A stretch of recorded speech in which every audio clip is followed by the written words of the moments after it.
Hello, everyone, and welcome to another edition of Turned Out a Punk Classics, a show where we take old episodes of Turned Out a Punk that have been lost from the internet and return them to their previous glory by sticking them back on the feed. You can find this podcast on YouTube, TikTok, Instagram, Facebook, and all other forms of social media. Well, that's pretty much it.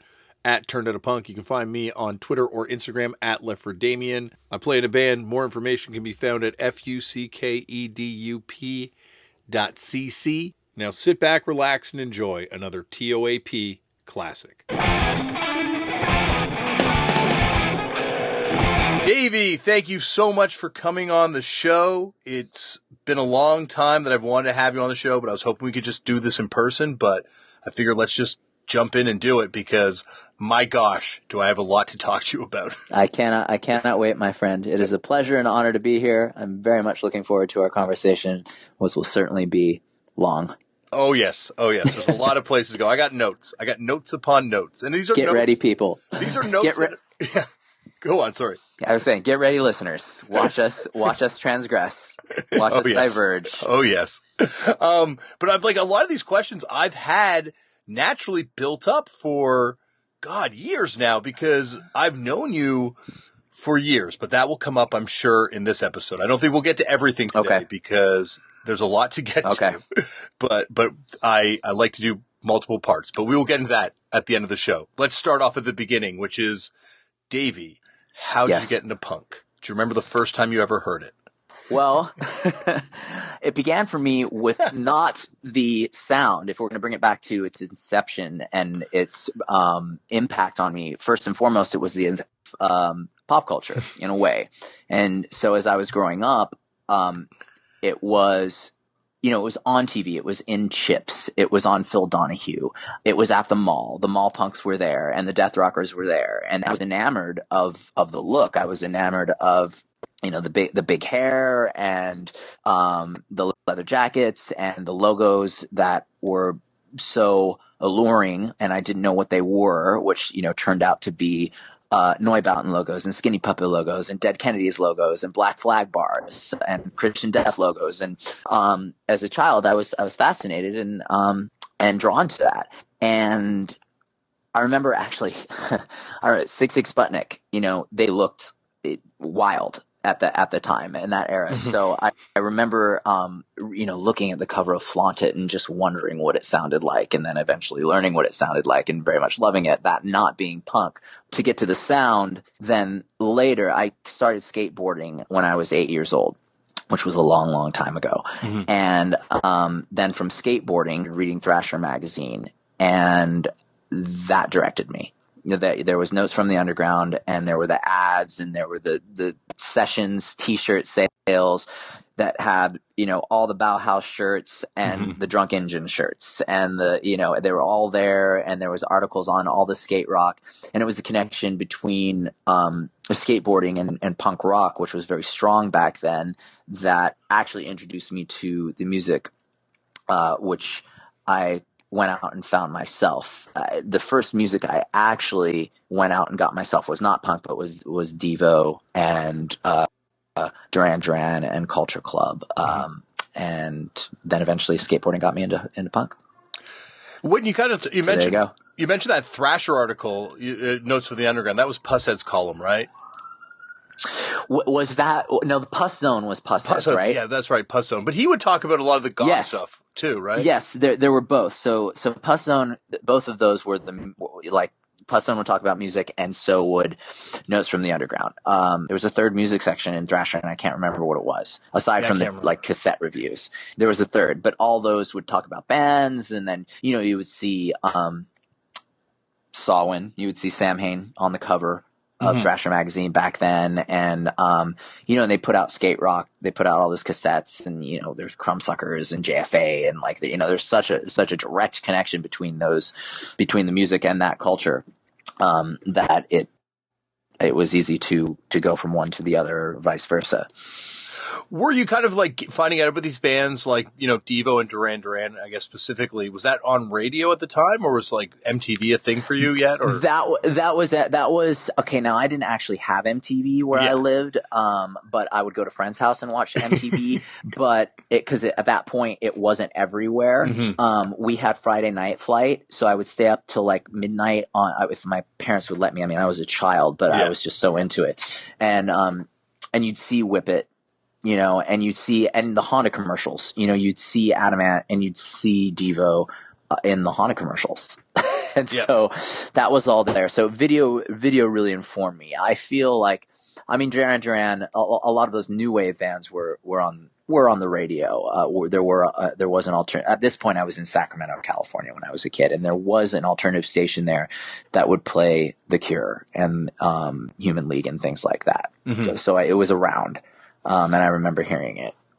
Do you remember when you kind of crossed over and did that sort of like first steps to kind of going to like active participation, I guess, to going to shows? I mean, yeah, I mean, I always wanted to go to the shows. By the time I was a teenager, I had moved to a tiny town, and so we were far from any shows. So it wasn't until someone had a license that we could drive to the Bay Area to go to Gilman Street and to go to Slim's. There were a lot of the venues where the bands would come and play that were 21 and over, which was devastating to me, which is why I vowed to never play 21 and over shows when I was a kid, because I thought, this is fucked. The Damned and the Cramps are playing and I can't see them because I'm 14. This is fucked. Eventually the Cramps started playing big enough venues where they were all ages, and I would go see the Cramps they play every Halloween in San Francisco. It was great. But it was around the time I was a teenager and we were mobile, when one of us was old enough to drive, that we started going to shows. And at that point, AFI had already started. Sorry, go on. Go ahead. No, go ahead. I was 15 then at that point. So AFI started before you guys even went to shows type thing, or?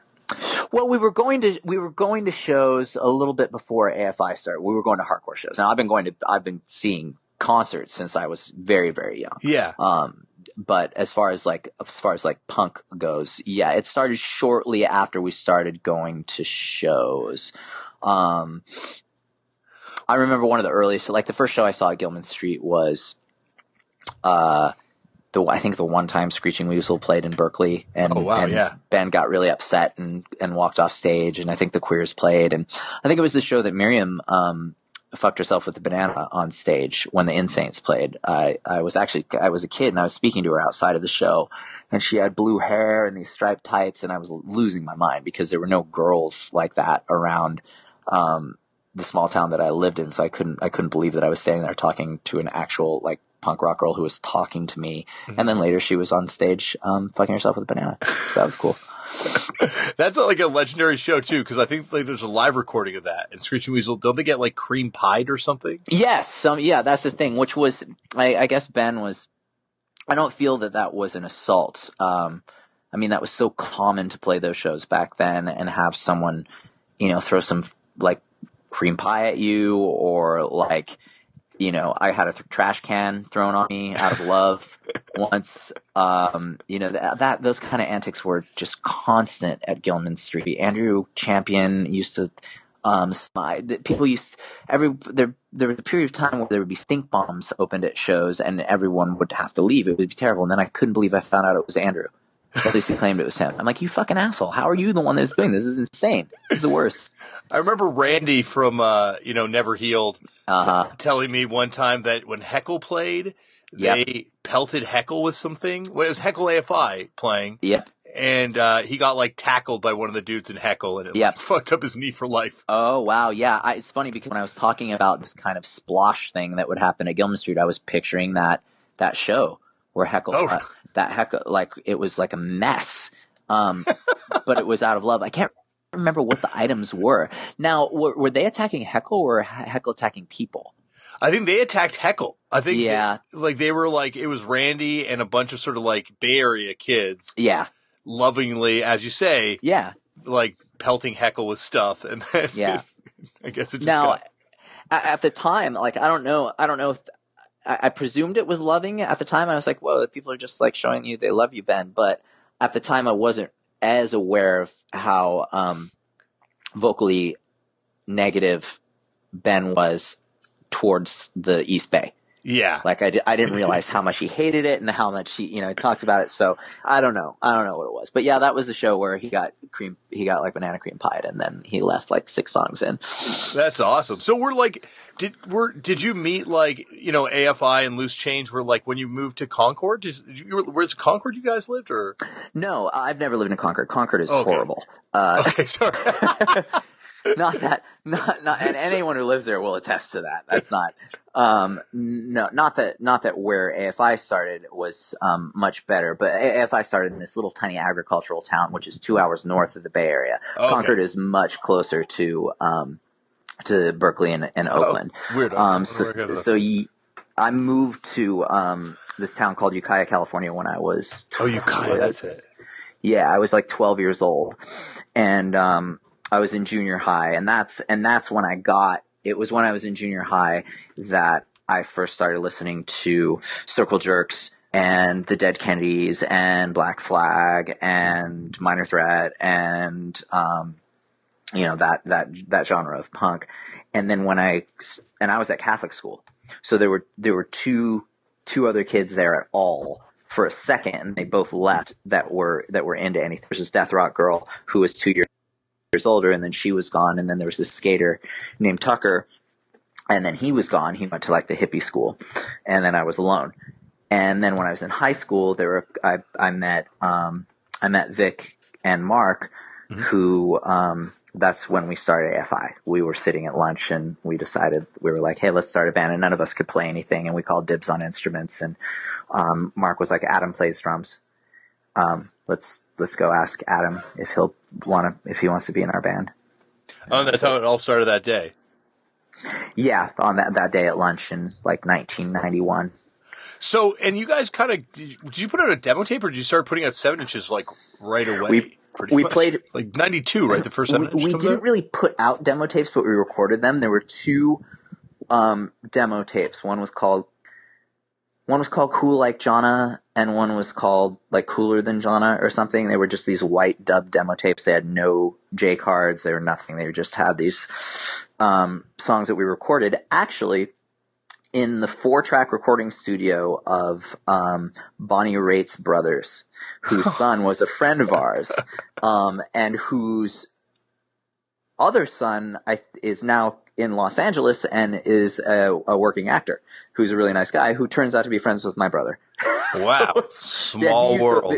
The kid Shiloh, when we were recording the demo, who's like a great guy and a successful actor, was a baby boy wandering around while we were recording the first AFI demos, which is totally bizarre because it's not, I mean, that's like a normal thing for Los Angeles, but that's not a normal thing for this tiny town that we lived in to have that sort of thing happen. But, so yeah, we recorded those demos, and then we put out our first 7-inch. It was at 92, Damian? It was, right? I think it's 92, the first one, and then 93, the next yeah. two. Yeah. What were, so like, I guess, were you guys kind of just going to the Bay? Was that the scene that you immediately kind of like had to become part of? Yes, but it was difficult. We couldn't really become part of it. Like, there was a very small group of skaters and alternative kids in Ukiah, but we would play shows at a local park. There was this tiny little town called Lake County, and there were punk kids there, and they put on shows in halls, and those were better. For some reason, there were more kids there, and we, the first show, I could not believe, the first show we ever played out of town was, we showed up with our gear, and there's this, I was just shocked. There's this beautiful punk girl who was in charge of the whole thing, and I'm like, oh, great, I gotta talk to her? What a drag. I'm like, hi, we just showed up with our gear, can we play? She's like, oh yeah, of course, and she put us on the show, and then she paid us money. I couldn't believe it. And we had, she gave us like $62, and she was apologetic about it. I'm like, you guys, she gave us money, she let us play, and she gave us money. We have gas money, and we get to eat Taco Bell. and so we were playing those shows, and it wasn't until I moved to Berkeley when I was 17 that we could get shows in the Bay Area. Actually, right before Lenny from Filth put us on a show in Oakland. And that was an infamous show because I kind of almost got killed at that show.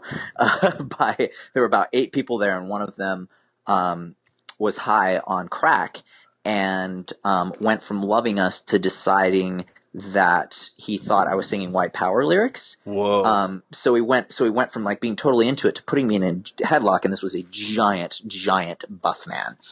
And because he had just been into it, my bandmates, it looked like it was just an extension of him kind of like having fun. Yeah.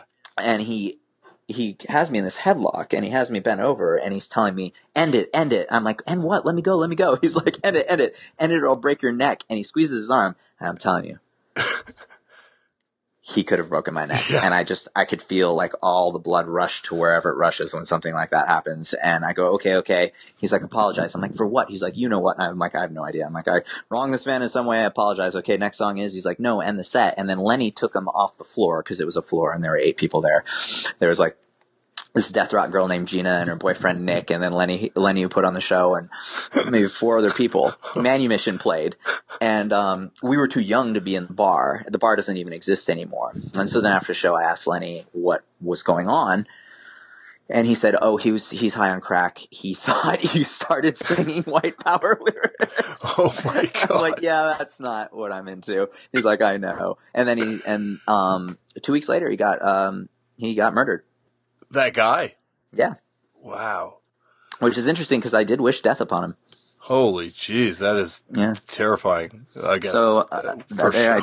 I digress. Yeah, it's funny. In high school, there was, in order to play a show at Gilman Street, I don't know if you experienced this. It might have been something that is just archaic, or was archaic by the time you were playing there. Mm-hmm. But you had to get a booker on the phone, which was impossible. So it would say, if you're looking to book a show, call between 2 and 2:45 on Tuesdays and Thursdays. So in high school, I would have to get all these quarters and go to the payphone during break, like between 3rd and 4th period. And for weeks, I would put these quarters in there and get the answering machine, leave messages. And essentially they would never let us play. So it wasn't until I was 17 and I lived in Berkeley and I started working at Gilman Street that we got to start playing there. And actually we rehearsed in Gilman Street because I worked there. We were one of the 2 bands that was allowed to rehearse there. Wow. Who was the other band that was allowed to rehearse there? Rancid. And I think Neurosis used to rehearse there too. I think Neurosis stopped and we got there because you could only rehearse there on weekends. Because it was a functioning, there was like the caning shop actually happened or something in there. And so there were only certain days that you could rehearse, and Rancid had one of them. Or no, I think we got Rancid's spot because they moved to a actual rehearsal pad. And I think Neurosis did too. So before you guys kind of get accepted into the Bay, and start rehearsing the Gilman, and you're playing more like local town shows, were there any bands that kind of stuck out to you back then that, either went on to do other stuff or maybe didn't do anything? Well, I mean, you're talking about in the town? Yeah, more like when you're playing like local town shows. During our generation, the only bands that there were us. Like, it was AFI, Influence 13, that included Nick 13 from Tiger Army and Jade Puget from AFI. Yep. There were others before I lived there, but they were the one that, so they were first, and then AFI and Loose Change started like a few months later. They were great. Influence 13 was great. They were great. What was their vibe? Jam 69. Oh, yeah, awesome. They were great. Did they record? There are recordings and they're released. And it was good. And they had Jevin was the singer at first, and then towards the end, I think Nick started singing. But it was fucking great. That's awesome. Well, that's a new. You had Jade and Nick writing songs, and it was this melodic hardcore in the traditional sense of the word, like in the Sham 69 Naked Ray Gun sense of the word. Yes. Wow, that's plural, awesome. 2 words. Yeah, they were great. So Jade eventually went on to join our band, AFI, his band now, and for many years. But then it was so Jade went on to join the AFI, and then Nick did Tiger Army. But like, and Nick was in AFI for a second too, right? No. Who? I thought there was a Tiger Army connection in the band. Someone from AFI Nick was in Tiger sang Army. some backing vocals. Oh, that's it. I mean, there was a party once that I was at, and Adam was at, and Vic, our original bass player, was at, and there was gear, and Nick got up and played guitar, and we played AFI songs in probably 1991. That's what I was thinking of. No. Oh my God. So there's that, but no. No, I was thinking the fact he gets credit on stuff too. He does backing. That's it. It's because Nick sang backing vocals on probably the majority of the AFI releases. Yeah. So when you guys moved down to the Bay Area, or when you kind of moved down to the Bay Area, and is there that scene that kind of, I guess, I kind of looked at through faraway goggles, longingly, but that sort of like you guys, Swingin' Utters, Screw 32, was that scene already starting to bubble up, or was it still a while away? It was kind of interesting because all those bands that you named, including us, were really kind of separate from what was going on at the time, because what was really going on in the Bay Area was you had Jawbreaker and Crimp Shrine, and every band wanted to sound like Jawbreaker and Crimp Shrine. Green Day was just leaving. You had the Lookout Records thing happening, which was a 1960s thrift store dress and a hair clip, but in a Bay Area way, not in a Seattle way. But you also had the Riot Girl thing happening. But then you had crust punk, and then you had like power violence, that world happening.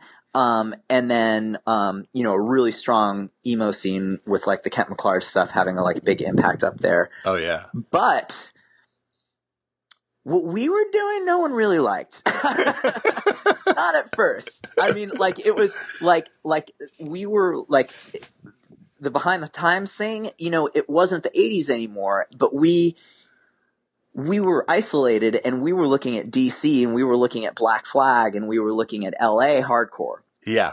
And that was kind of laughed at in the Bay Area at the time, because everyone was more progressive, and it was, coming from Rites of Spring more than it was coming from the Angry Samoans. And so there were all these little different worlds, and we kept playing, but, we built a fan base and people liked it, but we didn't really fit into anything that was going on.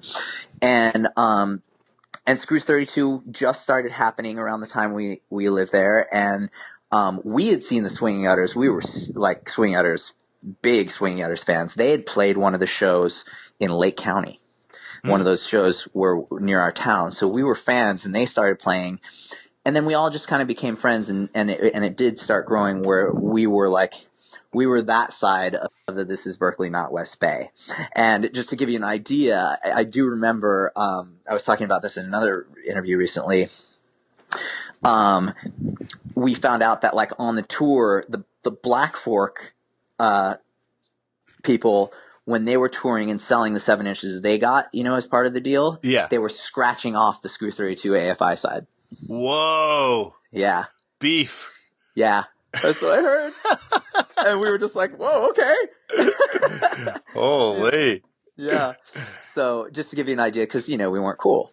Yeah. Well, it's funny because, I guess that you forget how many different scenes there were that kind of existed in that Gilman, that would play, bands that would all play the Gilman, power violence stuff's happening at the exact same time as the Green Day kind of stuff just taking off. Yeah, and the high fives, and Did you ever see? Go ahead. Did you ever see Crimp Shrine? Never saw Crimp Shrine. Never saw him. Just missed it. Saw 15 a lot. Yeah, I was gonna say, did you ever see 15 then? Yeah, saw 15 a bunch. A bunch, yeah. Yep. Never saw Ivy. Never saw Crimp Shrine. Saw the rest. Yeah, yeah. When you got there, was Redemption 87? They don't start till 94, right? Or yeah, was it 94 or 5? Oh, I don't know. Spider Session 7-inch, I think, is 94, but I'm okay. I gotta go check it. No, you would know. I mean, you would know better than it because it's all kind of blends together. It was after we got there. Eric, I was at Adeline House. Yeah. and where I lived for a night, but I was there a lot. Or I was there some. And are you familiar with this house? It's a legendary house. Okay, so I was at Adeline House, and I was there one morning. I guess I must have spent the night. I don't know why I was there in the morning. And I walk out of the kitchen, and there's this man on the couch, like a man, and I'm a kid, and I'm like, oh, hi. And it's this army bag, this government issue army bag, and these cut off shorts and his shirt's off. And he's like, oh, hello. And he's like smoking a cigarette. And I'm like, he's like, I'm Eric. I'm like, oh, I'm this guy. He's like, yeah, I'm friends with Tim and Andrew. I'm like, oh, what's up, man? And then I'm like, oh, you've got this ska killer on your leg. He's like, yeah. And he had a fresh US Thugs tattoo on his back. And I'm like, whoa, who is this guy? Because that had just kind of started around then. Yeah. And he's like, yeah, I was in the Marines. I just got out of the Marines, and I have a wife. I gotta reunite with my wife. And I'm like, this is too much. This is a man in the Marines, and there's a wife, and there's the Operation Ivy, and he and I became really good friends. And then he's like, oh, do you remember Unit Pride? I'm like, holy shit. And he's smoking. I'm like, okay, this is weird. Yeah. and then he started Redemption 87, and then we played together all the time. Yeah, of course. Yeah. I love that band too. Unit Pride though, I think I listen to Unit Pride more than I listen to Youth of Today, if I was going to be honest. Whoa! Yeah. That's I know. pretty cool. I kind of feel like a weird kinship with them because I remember going to Berkeley when I was in high school and getting a copy of the 7-inch, granted the second press or whatever, but still, I was stoked. That's really cool. And I just love that band so much. And then I actually had a band that Timmy Pride from Unit Pride was in. Oh, whoa. He was in my band Pink Eye. And I think he was in Rabid Lassie too, wasn't he? Or maybe I'm wrong on that one. That sounds right. That sounds right, because someone from Unit Pride was in Rabid Lassie. Yeah. Was Joey Vella in Rabid Lassie? Maybe it's Joey Vella that was in Rabid. I'm trying to remember now. But Joey from Second Coming, I think, was Rabid Lassie, right? Second Coming, though, that's another band I got to see one time at the Gilman. On the reunion tour. They were Krishna, right? Oh, shit. Yeah. They were. I told you, the Krishna Conscious Band and their 7-inch. Oh, yeah. And they were on Chapter Records, which is put out the first Coalesce 7-inch, and the dude from Coalesce's Militant Straight Edge Band before that. What was it? Was it Course of Disapproval? No, it's like I think it starts with an R. It might be Remain. I'll have to fix this in the intro. I'll text you with it. But on the cover, it's got like a straight edge dude, like a poorly drawn straight edge dude with a gun. And then down in the alley, there's a bunch of drug dealers. Oh, that is great. It's a pretty hard line. That is great. But not hard line, actually, in reality. But hard line aesthetic vibe. Yeah. So I don't know. Where were we? Well, we are, believe me, we're still heading down some nerdy roads in this area. You kind of mentioned like the fact that there was the power violence scene going on. You guys played, especially right at the beginning, really fast. Did you ever have any crossover with like Capitalist Casualties and play any shows with those guys or anything? No, I mean, we might have played with Capitalist Casualties. Gosh, they were playing all the time. Those Slap a Ham fests were gigantic. They were like 3 days at Gilman Street, and there'd just be thousands of crust punks. Fiesta Grande. That's it. Fiesta Grande. That's what it was. I don't think we did. I mean, I've seen them. I'd go to those shows. I'd go to every show. But no, we didn't. They wouldn't have liked us. We played with. You know how specific that world is. Oh yeah, that would have gone over very poorly. We did play with Dirt in at ABC No Rio in New York once, and I remember being like, "Oh, this is not going to go well," but it did. It was fun. Oh, I kind of like, especially early on, you guys are so fast that I would have thought that it would have been like I know what you're saying, like maybe attitude wise. Well, my vocals, vocals were, they weren't, they didn't have any of that, they weren't growly, and then they weren't screechy. They were just annoying. Well, I don't agree, but we can agree to disagree on this one. Thank you. I appreciate that. Where do you? So, at what point though does things start to change? Because I remember reading a really early on an interview with you guys, and it was talking about how you guys had just been. It might have been an MRR. Max Rock and Roll, where you guys were just sort of banned from playing the Gilman because too many people showed up at your last show.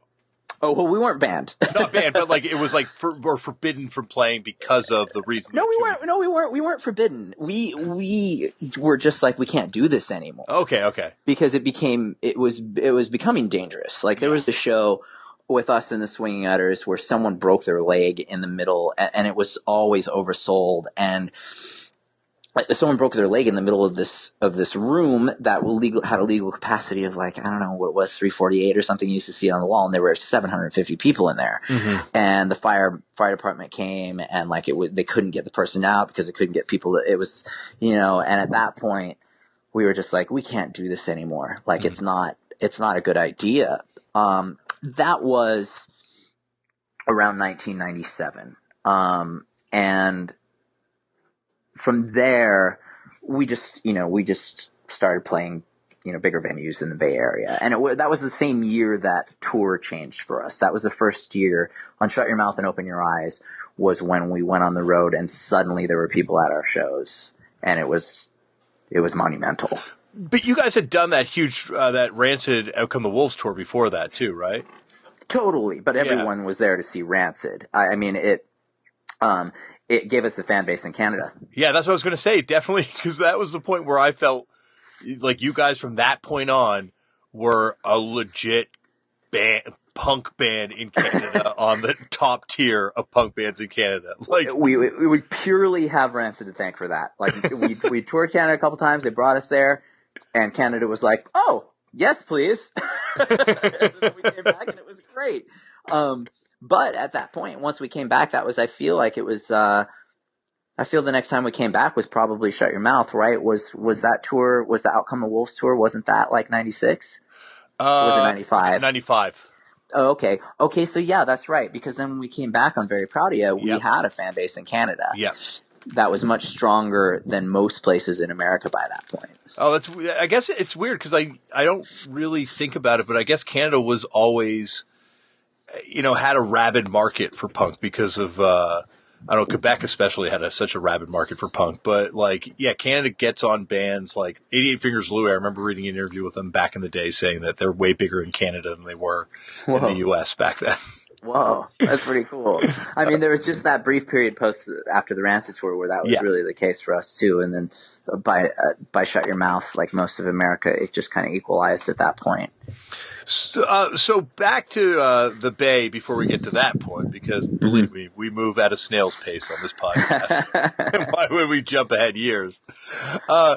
So is there, when you kind of there starts to become a little bit of a scene that you guys start forming there at a certain point too, with these other bands?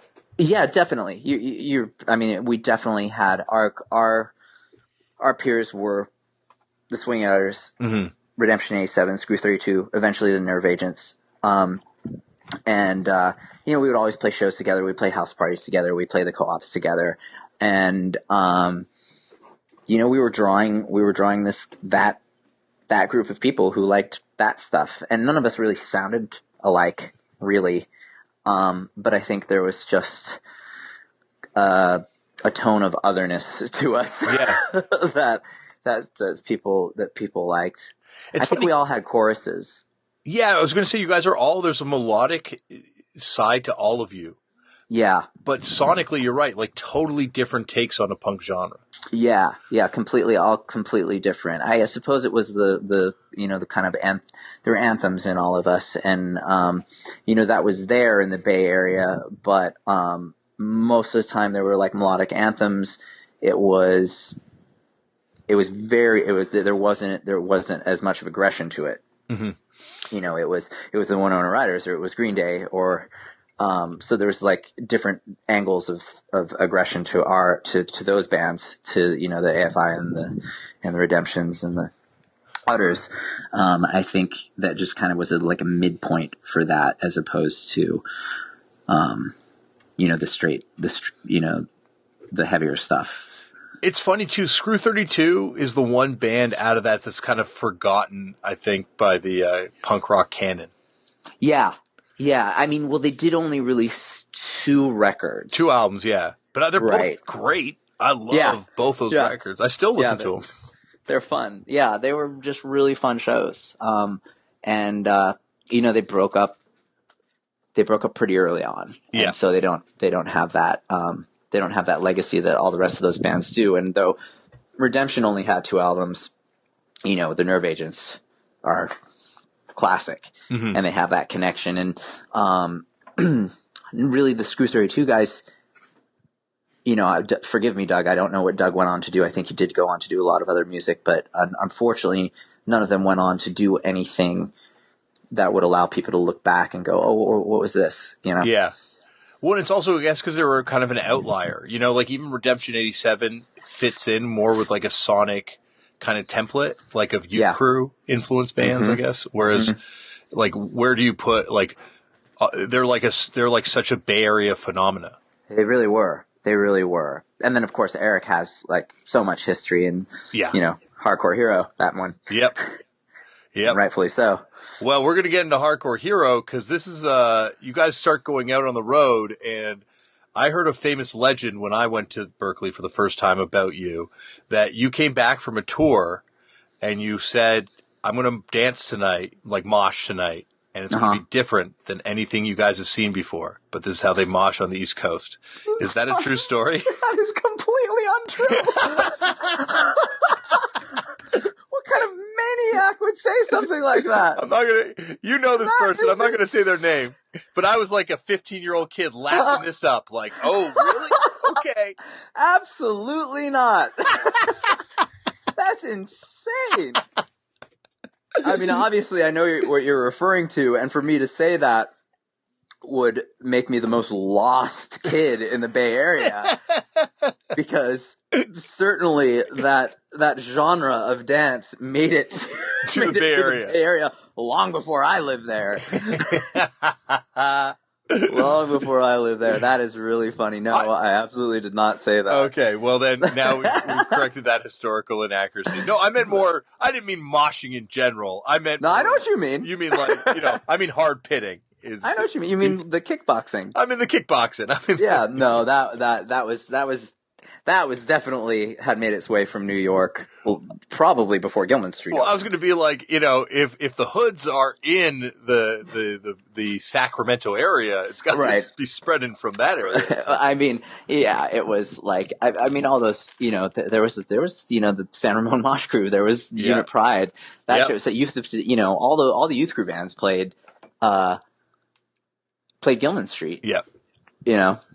So that's funny. Well, that's one legend that I have to. No, I did not say that. No, I did. This person, though, honestly did think that you did bring that style of dance to the Bay Area. They weren't being what? That's bananas. Yeah, they were not being like, oh my God, you wouldn't believe that he thought he brought this well, here. That's nice. They were being like, and then he danced in a way I'd never seen before. It was really scary for me. Well, I could probably admit to dancing in a way that people have never seen before, but I don't know if it's a positive thing. And I wouldn't be necessarily referring to anything that occurs during a punk rock show of any sort. But that's fun. That's funny. No, that didn't happen. Well, when did you guys start touring out? Like, it was that Rancid tour is not the first tour, right? Because you guys did a tour with DBS and Swingin' Utters, I think, right? No, DBS didn't actually tour with us, did they? I definitely remember there's a bunch of flyers, maybe in the DBS record. Oh, maybe they did. Maybe they did. I don't know if it was that early on. I mean, I know we did. Our first 2 tours were with the Swingin' Utters. Me and Max booked them, and those were in '95. Once we put out our first record, we're like, "That's it. Let's tour life now. This is what we do." And it was after our first 2 tours that Stormy Shepherd picked up the Swingin' Utters and us as an agent, which was life-changing. But I know I feel we met DBS on that Rancid tour. on that. Well, maybe, I don't know. And I don't mean to dispute the person who was actually there, but you could be right. I kind of think that the one, because the one thing I think because I think there's flyers of you guys playing together prior to that, to me seeing, because I was familiar with AFI through DBS, because DBS had been played on Much Music prior to you guys playing that first Rancid show. Whoa, okay. No, that's, you're absolutely right. I remember them coming to the Rancid shows. Yeah. We definitely, I know we played with them in Canada on our first Canadian tours. Did you guys play like the Vancouver, I guess, before you did those, like, before you did that Rancid tour? Did you guys do? Oh, okay, yeah. So maybe that's and they played with us at those shows. That definitely happened. Okay, like, the first times we played in Canada, they were playing Vancouver with us for sure, and possibly a couple of other shows. I don't know that they toured with us. Yeah. No, maybe not. So maybe I'm overstating the toured with part. Oh, for sure. They were great. Yeah, they were a huge band for me in Canada as a young person, seeing them on TV. They were really great. They were really nice guys. Do they make music? Well, actually, funnily enough, Jesse, the lead singer, Jesse Gander, is now a producer and produced White Lung, Japan Droids. Cool. He does a lot of great stuff in That's Vancouver. Great. And the guitarist, Andy, is now a painter. But prior to that, he ran Ache Records and put out the first Death From Above 1979 record and the first Hot Hot Heat record. Oh, okay. So, yeah. But it's crazy, like little things. Yeah, but it's like so funny that, like, it goes to show you that even back then, those guys would go on. Everyone in that tour, well, like not tour, those shows where it's DBS, Swingin' Utters, and AFI, kind of goes on to have a career in music out of that. That's really cool. It's awesome to think about. And actually, I saw you guys again with DBS. Years later, they opened for you guys in Santa Cruz. It would have been like 2099, and they just jumped on a show opening for you guys at that show. At the Vets Hall upstairs, probably. I think it was downstairs. It was in the. It was one of the downstairs. Downstairs was a small room. Upstairs was the upstairs, big room. And it was the upstairs. Yeah. I vividly remember that room and probably that show because there wasn't really a backstage, and there was just this like little closet off the side of the stage where with no light and this broken mirror that I had to put on my makeup and I had to sit in that room the whole time. It was hard. Life was tough. No, that's, I definitely, I can imagine. I think that was also the thing where DBS hadn't played with you guys. And at that point you would the change had happened with AFI, right? Like the transition from being AFI, the punk band, to AFI, the huge AFI band. That's still a punk band. Not saying like you guys changed. I wouldn't call us a punk band. So I don't know. Like I very few bands I know.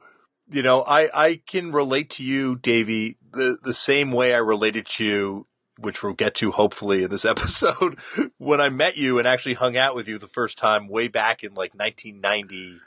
Six, and you're like, so that's punk as fuck to me, because I don't think I can relate to myself in the same way that I did. Well, I'll take that. In ethos, certainly. Thank you. I appreciate that. No, and also but it's not, it's like Adam, it's like everyone in the band that I've met, like has always been cool and always been that person, and stuff. So, but to get back to it, I don't think anyone in DBS was prepared for like the fact that this wasn't the exact same AFI. Oh no, yeah. I mean, musically changed so much, and our audience had grown, and the whole that shift had occurred by that point, certainly, because I think at that point, it was probably Art of Drowning or Black Sails. Black Sails was happening, and as was every record that we released, it was very polarizing. It would always we'd always lose a bunch of people and gain a bunch of people with each record up into a certain point for the first 10, 12 years, and that was Black Sails was a pivotal record, as was Art of Drowning. It was crazy. That show is still one of my favorite shows I've ever seen because, I don't know, Santa Cruz must have had like just a huge hardcore community too. They really did. And it was just like you guys at like, you know, like sonically doing what you were doing, which had so much, you know, has so much power.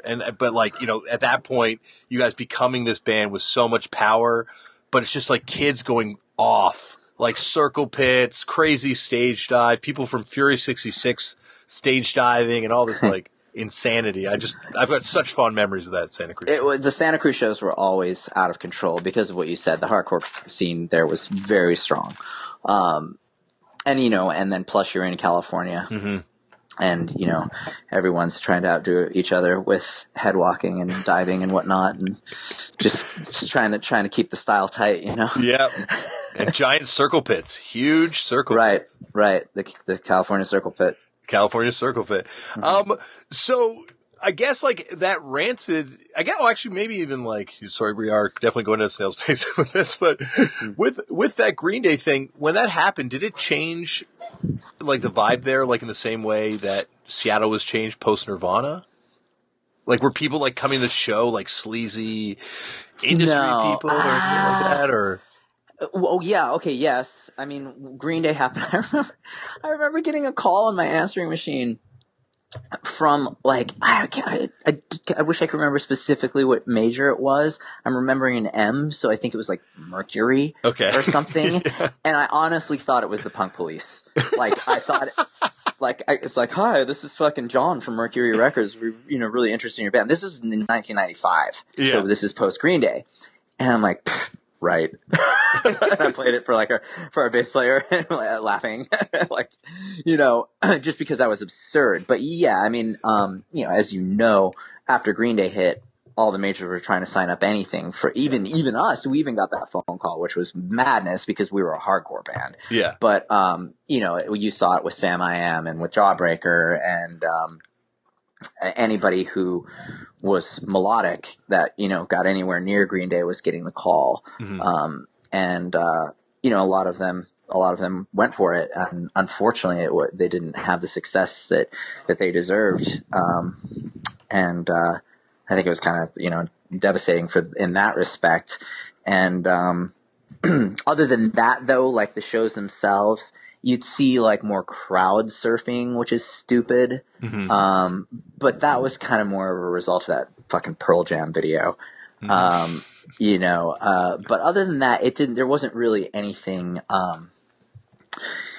direct that impacted. Well, I mean, that is direct. That some of these bands signed to major labels and it unfortunately hurt their band. Oh, yeah.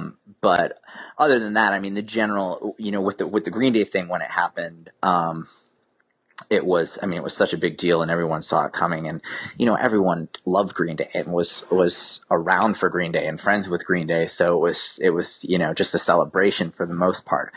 Of course there's those people who were, upset and mad at it, but those people weren't Green Day fans in the first place. They were already upset and mad at them, so it didn't matter.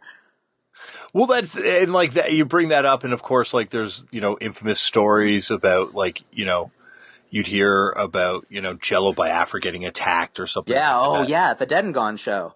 Was it a Dead and Gone show that it happened at? Yeah, it was a Dead and Gone show. Yeah, I was there. I didn't see him get attacked, but yeah, it was at a Dead and Gone show. I'm pretty sure. I think it was Dead and Gone and Neurosis, to be honest.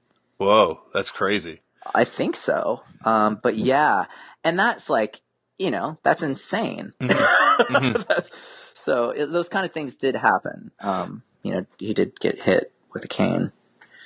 Did it start and I guess like post that is when the feeding frenzy kind of around Rancid started, and that would have been right around that tour you guys would have been on too. Yeah, they were definitely the most wanted around that period of time. Was that sorry? No, I don't. Go ahead. No, was that like a surreal kind of thing to kind of be witness to at that moment? I could only imagine what it'd be like. Like they were on the cover of Details magazine. I know. Yeah, that's right. Yeah, it was very surreal. I remember they invited us to play their, or maybe it was at the end of that Canadian tour where they headlined Slims, and Tim and I were sitting on the balcony in the back and looking out over the crowd, and he was just like, "Whoa, look at that line! This is crazy." I'm like, "Fuck yeah, it's crazy." you guys sold out 700 people? That's insane. You know? And, you know, it was great. It was really exciting. It was kind of the same thing. It's like that had happened to Green Day, and it's like, wow, now, you know, everyone wants Rancid. And, I mean, it's a strange thing. Like, it's, you know, as you know, because it's just a bunch of people doing what they love, never expecting anyone to care about it. Yeah. And when suddenly, like, all these people who normally wouldn't care about it do care about it, it's just shocking. Not shocking, and like, it's just like, whoa, this is just unexpected. I think that would be even more like, because now I live in a post-Rancid, post-AFI, right, post-Arcade Fire, even, right, you know, kind of world. Everything's post. It's all just like nothing's unexpected. And yeah, like it wasn't like, but I think at the time, you know, Rancid, like, you know, a guy with a mohawk on the cover of Details, and like Madonna's trying to sign him, and there's all these crazy stories. It just felt like out of worldly. Yeah, it really was. It was like, what's going on? And, you know, and it was great. Yeah. It was great, but everyone was like, whoa, wow. And I think that show and that tour across Canada must have been almost like the debutante ball for an entire generation of punk kids, because that was the first time Rancid kind of came through. They'd come through, obviously, North America prior on Let's Go and stuff, but that was the first time kind of post everyone knowing about them and being super excited about them coming through. So that was like my first time getting to see them, and all my friends' first time getting to see them. And that was like our first, you know, like we had been to punk shows prior to that, but that felt somehow, I don't know, the Sick Boys opened. It felt a lot more legitimate. Well, that's pretty cool. I mean, we were just along for the ride, and we were so happy to be along for the ride. And it was, you know, for us, it's like, wow, Rancid is the biggest band in the world. I'm glad you didn't hold it against Toronto that the kids in the show were heckling Adam with Screech. No, I actually thank them daily for that. Still, that was genius. Do you remember that, though, at the show? Oh, yeah. Okay, I was going to be like... No, none of us have forgotten that. I was going to be like, is that just a weird memory in my head? It was great. It was great. So I guess we got to get into it, because this will probably take a minute. But we got to. Are you okay to talk about the AFI riot, as it's infamously called? Yeah, sure. Do you want me to just run it down? You want to ask questions? You were there. Well, no, we can. We should just go for. But you guys kind of, I guess, you go back and the Very Proud of You comes out, and you come back out. What happened? Because you signed a Nitro, right? Before you come back. Yeah, so we're on Nitro Records. The Very Proud of You is out, and we're touring in Canada. And, Left Wing Nut. we left Wing Nut, and we were stuck at the border. Well, no. Oh, it's a super Who bill. was it? Yeah, because it was the Lifetime Weston tour coincided with the Good Riddance Ignite tour, but Ignite dropped off the tour the day before. Oh, and we got at it. And you guys got at it, and Trigger Happy. But originally it was supposed to be, which, you know, in all respect to Trigger Happy, we were all shocked, but originally it was supposed to be Trigger Happy direct support to Good Riddance. And you guys before Trigger Happy, but because you guys got stuck at the border, right, they switched it up. Yeah. Shit got crazy. It got crazy. Do you want me to fill in the listeners on what happened? Well, what I remember happening was this. How do you remember it happening? It's crazy. We're late. We load on stage. You know, thank you to all you bands who everyone wants to see for letting us play in this slot and not nixing us from the bill when, you know, half the people here don't know who we are. Probably 80% of the people here don't know who we are. Oh, you're underselling it. But go on. Okay. This is your memory. So we get on stage and we start playing, and the crowd's just great. I mean, the crowd is out of control. Mm-hmm. They're having a good time. Who's actually out of control are the bouncers. So we start playing, and I start recognizing bouncers abusing the fans, abusing the crowd. So, okay, bouncers beating up these kids, like roughing them up. We stop a song. hey, you guys, these kids are just trying to have fun. No one's trying to hurt anybody. You guys don't hurt anybody. Kids, fans, crowd, music people, don't hurt each other. Bouncers, could you please stop abusing the people? Start playing again. Bouncers are beating up kids. Stop again. Hey, one more time here. Can you please stop beating up the kids? Start playing again. And there's this bouncer right in the front of the stage, and I'm looking down and I'm watching him just shake this tiny little kid. Like he's this giant man. And he's just shaking this little 15-year-old punk kid like a rag doll.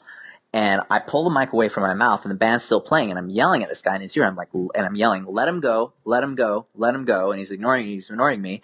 And as I'm shouting, let him go, and he's ignoring me, he then, rather than letting him go, just hits the kid in the face. Yeah. And I watch the kid just crumple.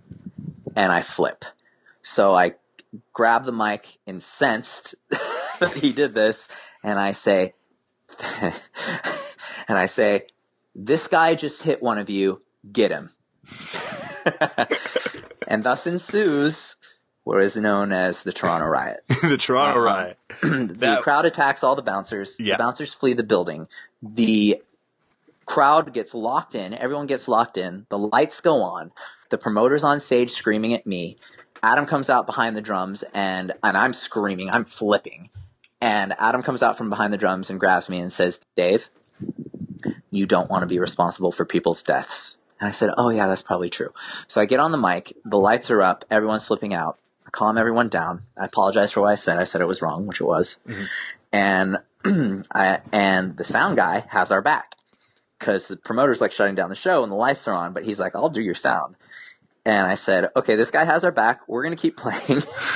You guys are on your own. Don't blow it. Be cool to each other because you're policing yourselves. Don't kill anybody. That was wrong with me. Shouldn't have said that. Violence is not cool either way. Shouldn't have gotten him. Let's play. We finish our set. It's off the hook. The dressing room to the opera house is only accessible from the front of the building. There's one door next to the entryway to the opera house. When I foolishly go up there to get a water, I pass by one of the bouncers who's standing next to the door. When I enter the door, he then locks the door at the bottom of the staircase. When I get up the staircase, in the dressing room is one of the Trigger Happy guys, one of the Lifetime guys, and a kid who got electrocuted during the riot with his hand in the ice bucket, and all the bouncers and the promoter. This is when one of the bouncers throws me onto the couch, mind you, so that's all right, and begins to threaten my life. The promoter's chiding me, berating me, telling me how unprofessional I am. He's never seen anything like this in his life, telling the bouncers they can't kill me. I'm calm because death is near, and I'm just very calmly explaining, look, I apologized. I shouldn't have said that. However, you shouldn't have been beating up kids. At which point, I believe the man who had hit the kid picked up a beer bottle and said, how about I smash this in your fucking face right now? And I said, please don't do that. And promoters preventing them from hurting me. Suddenly my band storms in, takes me downstairs. We're loading up. A young man who at the time was shorter than me comes up to me and says, hey, first, I want to thank you for what you did. Those guys have been beating up kids here and been beating on us forever. No one's ever stood up for us. Thank you. I'm like, cool, man. Thank you. Also, I heard the guy on the phone with his friends calling them to come down and kill you.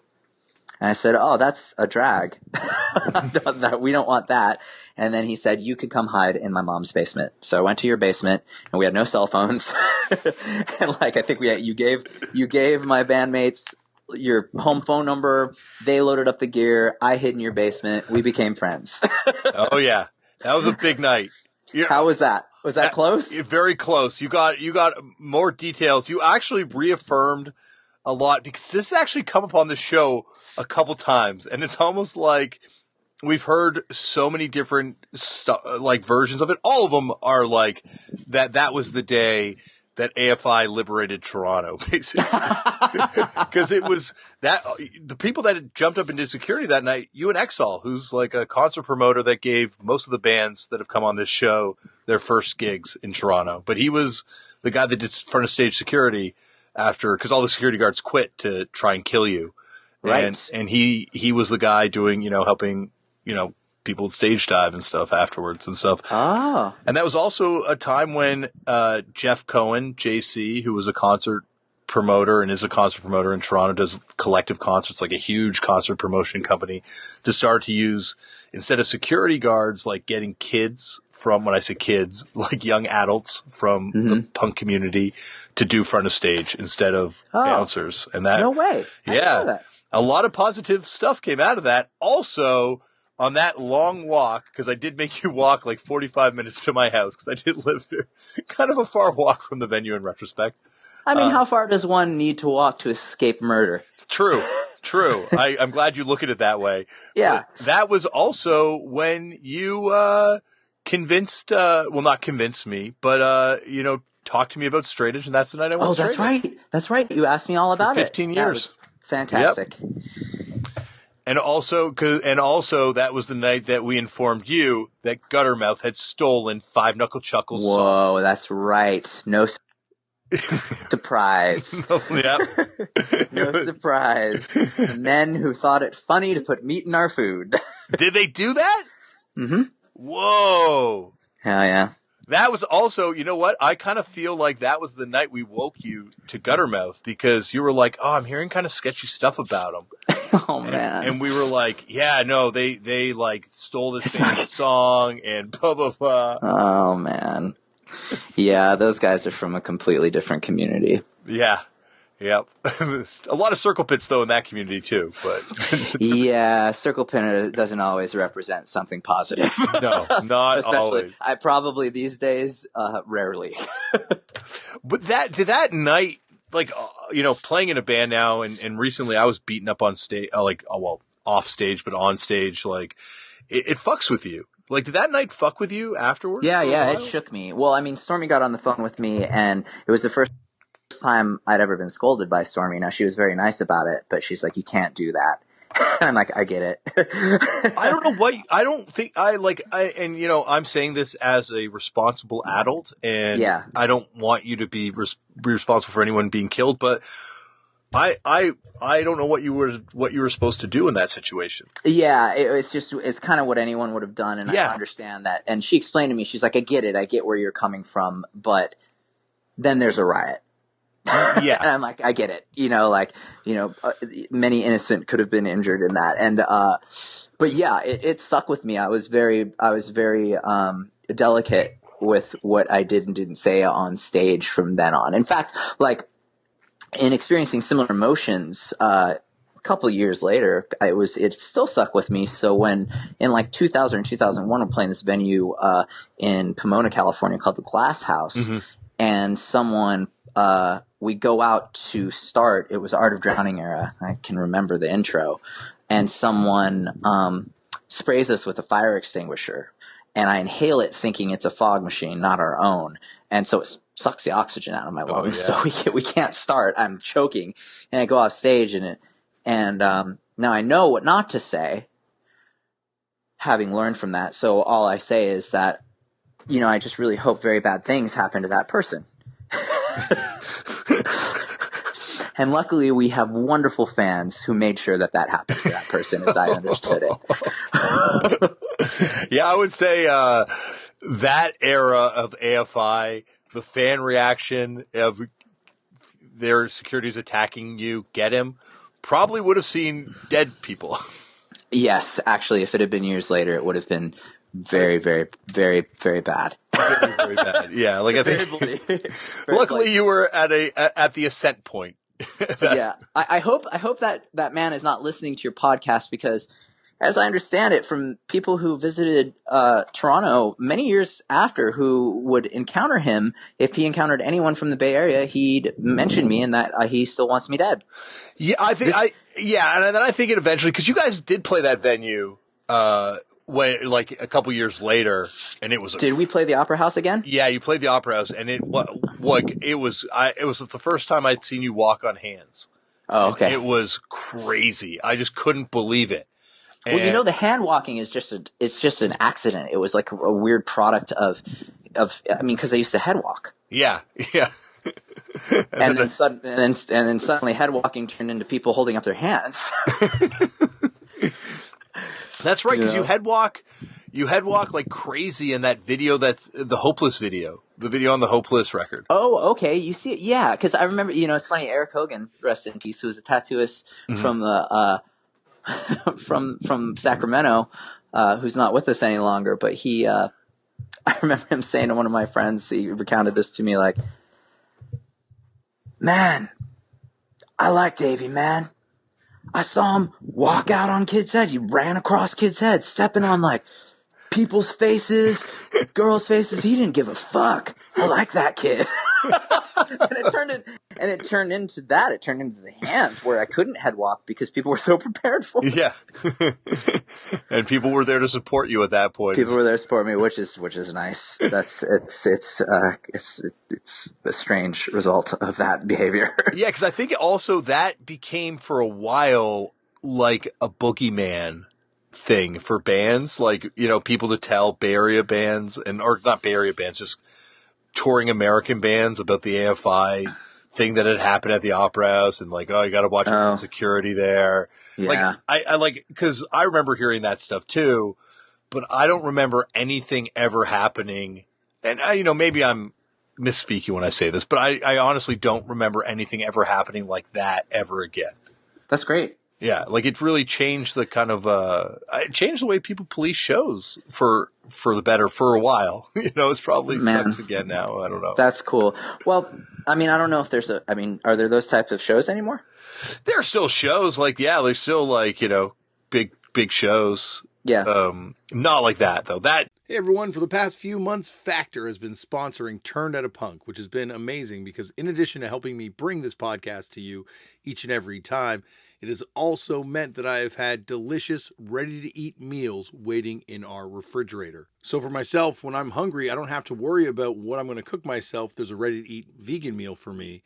And for when my kids are hungry and they are eating anything but vegan, there's a meal ready for them too, because each week there are 35 ready-to-eat meals ranging in all sorts of diets, from vegan to non-vegan to keto to veggie to calorie smart, ready, prepared, and delivered right to your door. And these chef-crafted, dietitian-approved meals are ready in just 2 minutes. And you're saving money compared to takeout, and you can adjust how many meals you want, from 6 to 18 delivered to your door every week. Plus, there are an additional 55 add-ons, from smoothies to snacks, so you can have breakfast, midday bites, and all sorts of other things.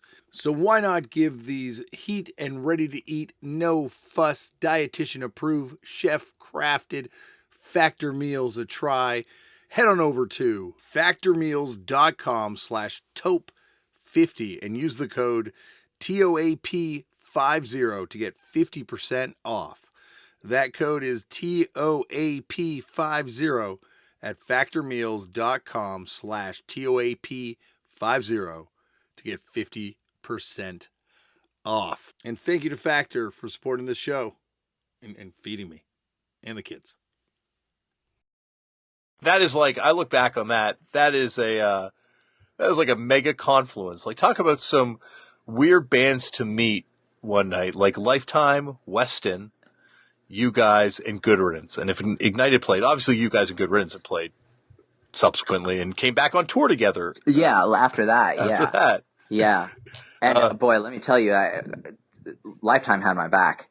Yeah. I think it was Ari who was in there, and he's like, I remember saying, "I got you, man." And there was this like jogging weight. There was like a 2-pound jogging weight that was just backstage for some reason. He had in his hand, and it was like, well, this is gonna go down.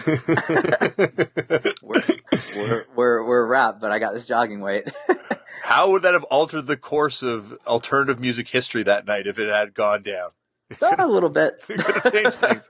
A little bit. Some things would have been better. Well, I'm glad you came over to my house. I'm glad it worked out the way Me it did. too. Thank you, Damian. I do appreciate that to this day. I don't know. It would have changed. It would have changed a lot of things. No, I appreciate it. And like, also, it's weird because then I would run into you. God, it went to Berkeley one time. I ran into you on the street in Berkeley, and I run into you at all these places, and it was like, you're someone that has always been cool and like always been like a friend, and it's thanks, man. and I'm sure I was a Punisher, but you never made me feel like I was. You never were a Punisher. You never were. Well, that's good because I could have sworn I probably harassed you for like old 7 inches and all that kind of stuff. Like, oh man, you could have them. I need a fly in the ointment, glow in the dark, which I did get eventually. So don't worry. Nice. I'm good. Covered on that one now. Well, I don't want to keep you too much longer because I could talk to you forever, and we could go on to much more in-depth stuff too, and much more nerdiness.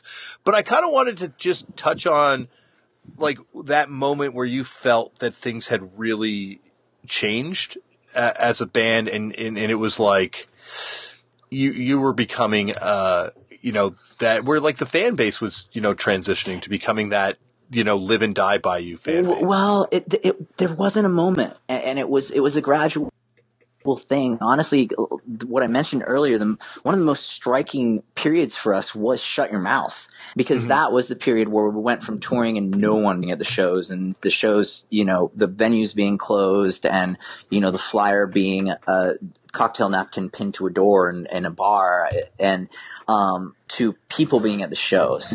That was like a very, very striking moment for me. But the rest of what happened with AFI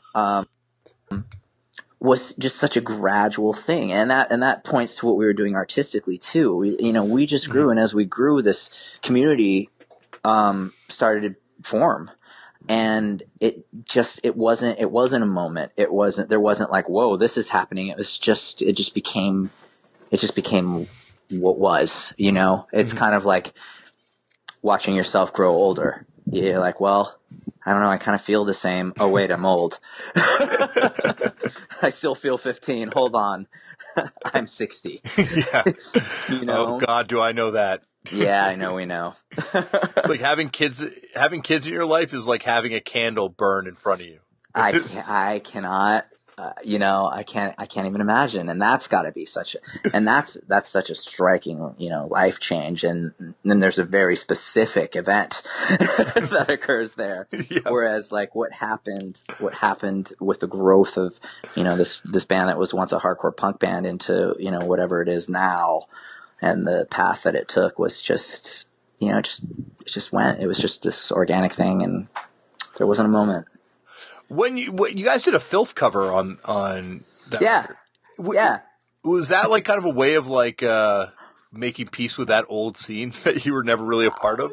No, we love Filth. Yeah, no, I know you said you love Filth, but like I mean, like the fact that you guys felt you were never really accepted into that scene. Or? Well, they were nice to us. Filth was nice to us, and it's not like we weren't like, oh, no one likes us. Like, I don't want to put that across. Like, and Lenny put on our shows, and we were just always Filth fans, so we're like, oh, we're going to cover Filth. They're not around. Hope they're not mad.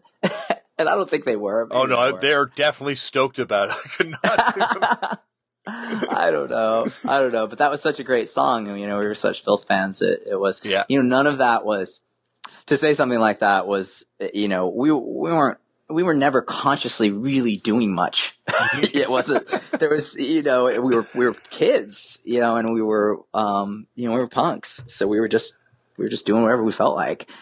We covered Hanging Garden because we love The Cure. It wasn't to try to really say anything other than that, because we love the song. So all of those there wasn't really, and it's kind of the same way. There's, I think there's a misperception that we guide ourselves in one direction or another, or we just kind of do what we do naturally and always have. And Filth, we love Filth, so we covered Filth. Well, you're also forgetting that you guys also covered negative approach too, right? Oh yeah, multiple times. I mean, in the early days of AFI, there's tons of covers, and we covered a bunch of negative approach songs. It's just we only recorded one of them. We used to cover "Whatever I Do," "Can't Tell No One." I wonder if we did any others. We just did those two, maybe.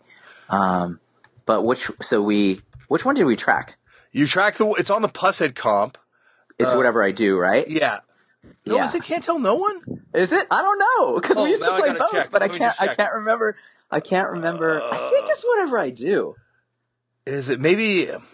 God, I could have sworn I've seen you sing "Can't Tell No One." You might have, because we used to play. We used to play it. We used to play all sorts of songs, live. I mean, the first show we ever played was at a party, and half the songs were Black Flag songs and Descendant songs and Ramones and. God, now I can't find it. Now I can't find the record. I think it's "Whatever I Do." Okay, maybe you're probably right. But Damien, you probably "Whatever I Do" you did on Punk Fiction. You covered "Whatever I Do," and that's on Punk Fiction. Oh, is "Can't Tell No One" on the Pushead 7-inch? I think so. Well, there you go. Maybe that's what. But now I can't find the Pushead 7-inch to confirm that. I will fix this for sure in the intro. So don't worry. I think you're right. But I was where did that Pushead relationship come about from? Whoa, that's a good question. I don't know how I met Brian. I think maybe it was. Oh, I don't know. I can't remember. I mean, I was always a fan, so yeah. I don't know who introduced me to him, but I remember just being starstruck, being like, "Wow, it's Pushead. This is crazy," and he's being nice to me. And then he offered to do that 7-inch for us, and we were so excited. That was such a crazy thing, because he was the image of much of what we consider to be punk rock growing up. And sorry. I mean, with Septic Death and absolutely, and Metallica, and the stuff he wrote for Thrasher, like that, right? Such a I don't think I would have ever heard of Japanese hardcore if it wasn't for looking through old package of the Thrasher. Right. Yeah. But was there plans to do more stuff with Pushead and Pussmort Records, or was it? Yeah, there was. We were supposed to do. Oh, it was just one song, right? Yeah. Yeah, it was a drag, because we were supposed to do a full 7-inch with him, right? Oh. And then the songs that we were going to put on the 7-inch, one of the band members at the time insisted that we record them for the record. And then when we did that, Brian was like, "Well, I'm not going to put these out. You already released them." Rightfully so. Yeah. What could have been? Yeah, I think he had them too. You know what? I think he has what were better versions of those songs. Oh, really? Yeah. It was like the songs were like, I think it was like Fishbowl, and okay, what was on the Heckle Split? Damien, do you know? Yeah. Let me check my copy. I pulled my records to check. What is it? Okay, because if Fishbowl wasn't on the Heckle Split, then it was Fishbowl. The Heckle Split is Aspirin Free and Advances in Modern Technology. Mm-hmm. Whoa. Mm-hmm. I think there's a better version of Fishbowl, and it might have been one of the versions of those songs that ended up on the Heckle Split. Yeah. Did the Pushead song come out before the Heckle Split? Heckle Split came out in 95, and I think the Pushead comp, I think it probably came out around the same time, wouldn't it? 95? It might have been some of those songs that ended up being on the Heckle Split, and I think there's some weird version of Fishbowl somewhere that was supposed to go on Pushead 7-inch. And I remember recording that might have been for a Fire Inside at that point. We were going to do Neat Neat Neat and Let's Go to Bed. Sick. Yeah, it just didn't work out. Like, no one learned them. Like, half the people kind of knew him. We're like, "Oh, this isn't happening." And then, actually, that's how Demonomania happened, because we were trying to play Neat Neat Neat, and it just wasn't. I think we did. We started tracking Neat Neat Neat, and something was wrong with it. And I think it was Nick, 13, who was there. He's like, "You guys should just do Demonomania." I'm like, "All right." And they just learned it, and we just did that. Oh, that's awesome. Yeah. Well, as I say, Davey, I could talk to you forever. Yeah, but we could do this. Well, shall we do it again? Let's do a part 2. Let's do a part 2 and a part 3 and a part 4. Let's do them all. thank you so much for coming on the show, It is my friend. pleasure. Oh, actually, one question I did want to ask you, because I figure it goes back to the very start, and why would we come back to it in part 2? When did you start identifying yourself as being straight edge? Like, when did you find out about I was 15 years old, and I was unaware of the movement. But at the time, I was already separate from the punk rock community in my view towards recreational drug use. And so, I mean, to sum it up, in a community of people who separated themselves from the mainstream, I was even isolated from them, and I didn't realize that there was this movement out there of people who shared my artistic affinities and my viewpoint in respect to self-respect in that form, and they called themselves straight edge. And so, when I discovered Minor Threat and I saw that, it was literally life-changing, and I said, oh my God, this is it. I'm this. this is what I am. I didn't know there was a this, but this is what I am.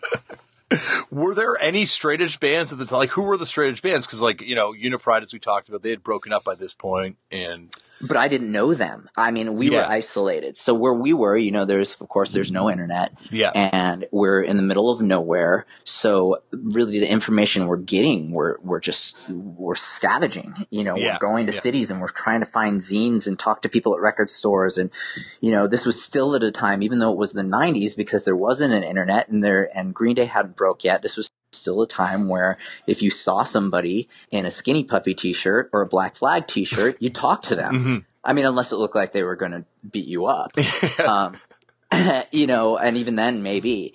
But so I knew, no, Minor Threat was my first. I hadn't heard Youth of Today. I hadn't heard any of the youth crew bands, and it was the 90s. It just and then that stuff was hard to get too in the 90s. Like, it was all out of print. It wasn't.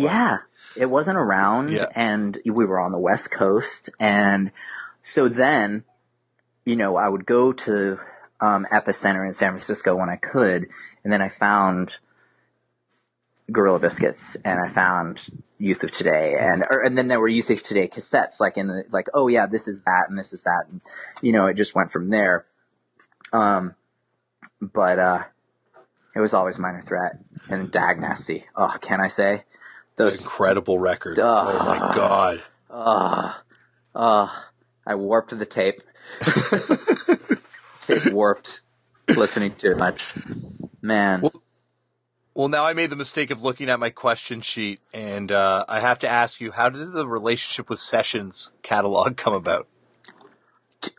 Did we do something with Sessions? Yeah, Sessions did that's where the Swingin' Utters record's on.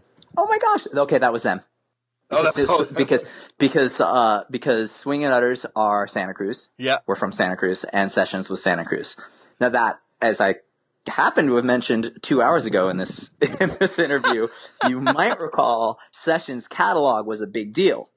Yeah. Because you could get the Bauhaus shirt that I never had in the Sessions catalog, and you could get the This Is Not a Fugazi t-shirt in the Sessions catalog. So I was just about to say that same shirt. Yes, you were. Of course you were. So those were all there. So you could get those shirts, and you could get the stickers, and you could get I think you could get like Vision Streetwear. I think you could get the berets and the lab coats, and then of course you could get actual decks and trucks and wheels. So Sessions catalog, which was essentially a zine, it was a newsprint, like full-sized magazine, was something that was a part of my life as long as I could remember, because I started skateboarding at a very, very young age. And at that time, Santa Cruz and the Bones Brigade and Sims and Blockhead and I'm missing an obvious one. What was one of the other really big companies that was a big deal? Santa Cruz and Powell and Vision. Yeah, Vision. they were all in there, and that catalog was where you could order stuff. I didn't really even know what Santa Cruz. Well, I knew what Santa Cruz was actually. I would go there because there was a boardwalk if I could, and then eventually you had the Lost Boys, which made Santa Cruz even better. I like Sessions. Like also, do you remember the SST Punk versus Raver shirt? Oh yeah, totally. That's such a crazy shirt. Yeah, that's crazy. That's crazy. And it's relevant again. It's relevant again, I guess. Yeah, it comes back. Punks anymore. Maybe there are. If there are, they're not concerned about ravers. No. They probably enjoy raving now a little bit. Well, I don't know that I think there are raves, but it's not really raves anymore either. No, there's still like there's a nostalgia for like 90s raves now. Like that band Disclosure's like. Oh yeah. They're good. But that's not a rave, that's a stadium. That's now a stadium. But I'm saying their like nostalgia sounds like it's for like warehouse parties in the 90s. Yeah, that's the sound, that deep house sound is there. But I think, it's funny, in LA I did see this zine, this happy hardcore zine, and it was wild to look at because it really felt like I was suddenly in 1992 standing in one of the rave stores that took over all of the punk stores. Yeah. That was something that people probably don't remember, is there used to be like punk stores in San Francisco and major cities, and by 1991, all the Dead Kennedy shirts and spikes and boots were replaced with Stacks and Candy Jewelry and Fresh Drive shirts. And then like Magic Mushrooms and then shirts. All the skateboard companies started going raver too a little bit. Yep. The skateboarding like aesthetic went rave and baggy and colors and the whole thing. The rave was so big. The rave was so big. So big, and it is again bigger than ever. Well, this has been so big, Davey. Thank you again. I'm not going to force you to do another awkward extra with me, but thanks for doing this again, man. My pleasure, Damian. It was great. Let's do it again. Oh, thank you so much. Mod Club water. The Fuji. Yeah. Well, thank you for having me in for this business meeting today. As we sit across great to see you here, Damian. Your work has been exemplary. Your attitude, unparalleled. I gotta say, Davey, out of all the interviews I've ever done for this podcast, this is the best view. Yeah, thank you. I mean you, specifically right across the table, but also the backdrop behind I knew what you meant. I was actually going to direct you towards this beautiful landscape behind me, in case you didn't notice that. I actually got this room to do the interview with you in because I thought you might like to have that in the background issue. This is what we call the Rob Ford shot in Toronto. That's where, rest in peace, Rob Ford used to stomp. That was the stomping grounds. Really? That's the city hall. There it is. The infamous one. I very much appreciate the luminous rainbow Toronto. That's a post-Drake addition to the city. Does Drake really have something to do with that? This is the second Drake reference I've heard to that particular piece of I don't know. language. Well, actually, I don't know for sure. Did he buy that? It wouldn't surprise me. Someone I was doing an interview with earlier said, yeah, you can see Drake sitting on the O right now or something. Now you're the second person who's referenced Drake. Right there. Well, I think it's because, at this point, he is the unofficial mayor. He's the mayor of Toronto. Yeah, post Rob Ford, John Tory's not famous. Drake's famous. Drake is, right. So Drake's the new mayor. Just like Johnny Pettibone of Seattle, Washington. Just like Johnny Pettibone of Seattle, Washington. I meet people and I gauge their Seattle-ness by whether or not they know John. Really? Yeah. That's I interviewed that guy Jake Bugg. He was like a singer that was charted in England a couple years ago. Yeah. He was good. I had to interview him for Much Music. Okay. And I was like, he worked with the guy, from Sweeney from Chavez. Okay. And fucked up had done something with Sweeney from Chavez. So I'm like, this would be our in. So I'm like, hey, so you and me work with Chavez. He's like, everyone works with Sweeney. Oh. I'm like, everyone works with Sweeney? Okay. It was a terrible interview. No way. Yeah, I walked out on the interview. He was like 16 or something. Yeah, he was 16. That's interesting that you bring him up because he was it. He was it. And I forgot. Yeah, that's the thing in England. It's so interesting when that happens. Oh yeah, Enemy will do that too. Yeah. Well, just I've to people that have definitely been hoisted up by the British press at a point, and it can relate to this situation, but it seems like that is all about building up a champion just to watch them just to tear him down, which is culturally very British. Very British, but it's also very punk You know, like no heroes. No heroes. It's like, but you said nope. Never mind. You build up that straw. Only to prove it. In the words of Chris Hanna, you build up those straw men just to watch them burn. That's some British straw right there. Yeah, right there. Kind of like Toronto, small town. Toronto's definitely. Toronto is small town. Yeah, as we're talking about, there's like some bitterness right now. Shocking. In the city. Shocking. It's, I don't know, but I guess it's like, I guess that's just the, like music scenes are like high school. And so you have like, it's like high school that you never leave and we all just grow up together. That's and then true. you're always with your classmates. Or we don't grow up. Together.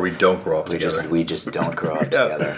We just stagnate together in our class. The wild cultural divide between our peers outside of music and ourselves is striking. Yeah, do you have that? Do you still get that? Where you like run into someone from high school and they're like, I mean, it doesn't even have to be someone from high school, but definitely, if there are people who I knew when I was younger who just are civilians or just, anyone my age, any peer group that I meet that's outside of some sort of entertainment industry, I just feel like a creature around them.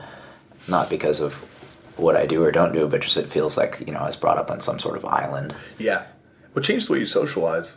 Yeah. Touring. Touring does for sure. You know that, like the shock of coming off tour and having to engage with anybody that wasn't on the tour with you for the year or the year and a half. There's that, but also, I mean, Joe Principe and I were talking about this the other night, and he, like you, has kids, and so he's engaging with a community of people who have children who don't come from music and who don't come from alternative music, and we were just discussing how riveting it is to be around people outside of the upbringing that we had, even in general, and how difficult it is to relate to almost anybody. Yeah. But we're so insular, you and I, and our communities that we surround ourselves, that it takes these strange moments to pull us out of it. And and living in Toronto, and also living in California and Oakland, or living in Los Angeles, or living in Manhattan also facilitates that, because there are people surrounding you who might not be in music, but they're artists and they're forward thinking. And then sometimes we get pulled out of that, and like you're in an airport. And suddenly, this is humanity. It's like, this is it. Or if you turn on a TV, which is part of the reason I don't have TV and haven't since the 90s, which was a very 90s thing to say. So you missed the entire rise of Trump right now? You've missed that entire cycle? When I'm on the treadmill or the elliptical, I see the rise of Trump, and I mean, that's horrifying. I mean, what a shocking, but at the same time, not shocking. I mean, we've paved the way. Politically with that, we shouldn't go into that, but no, and we don't have to go into it, but it's like, funny, because we're sitting across the street from City Hall, where we had, a micro version of a Donald Trump as our mayor for the last couple of years. Oh, is that true? Yeah, Rob Ford was definitely I wasn't aware that's like, I would, maybe that's painting him with an even harsher brush than he deserves. No, probably not. Okay. He was this Trump in his own way, so it's like, it can happen. Yeah. But it's funny because, like, in punk rock, even the most base element of punk is familiar with veganism, is familiar with feminism, is familiar with anti-fascism. Like, they might not subscribe to those things, but they have a general understanding, awareness of these sorts of things. Yeah, and it's unspoken. Yeah. You don't feel that you have to preface any of your statements with some sort of education, where that's not really as we get older. Yeah, you take it for granted, though. It's also generationally speaking, too, I found, because I am in a state of arrested development, and I can, a lot of the people I hang out with are many, many years younger than me. A lot of them I can relate to completely, but then if some of them are from outside of the general upbringing of the other people, like, people, when I make a reference to Heathers or Morrissey or some such thing, or David Lynch or Twin Peaks, as it's I just feel I don't have to qualify it or annotate it beforehand, but we do. Yeah. We do. Yeah, you're right. You need to put that qualifier in and be like, okay, here's what this was. This is what I'm going to say. Really popular. And it's part of, like, is it a changing world, or is it just getting older? I think both. Yeah. I'm upset to say on both parts. I'm upset to say that both. But I mean, let's not talk about the age, but if you look at media, I mean, that's a huge result of modern media and the focus on entertainment being, the major form of entertainment, at least in America, being video games. And then I don't know if you include social media in entertainment. I think that is. That to me is like competing. Entertainment is what you compete for distracting people. I agree with that. So I don't know when they're factoring in like what the most sought after entertainment is when they say video games is number one. That's probably because it just makes more money because you can quantify the monetization of that easier than you can social media. Yeah. But yeah, the social media I think really detracts from sort of the cultural excitement that we had for art. Yeah, which is an age thing too, also a media thing. So it's and I think it's all like it's a media thing because now it's and this is cliche, but because you have everything in your hand, it changes the way you appreciate things. It changes your appreciation of it and directly changes your involvement in it and how your attachment in it and how much I've said before that now you're dealing with generations who know very, very little about everything. The dilettante era. Right. Yeah, absolutely. But I think that's what I naturally want. I want to know a little bit about everything. Well, that's just in human nature. The difference is a lot about everything. I know a lot about a couple things. A couple things. I guess I suppose the statement would have been better. No one really knows a lot about anything. Yeah. And knows everything, but only on the most surface level.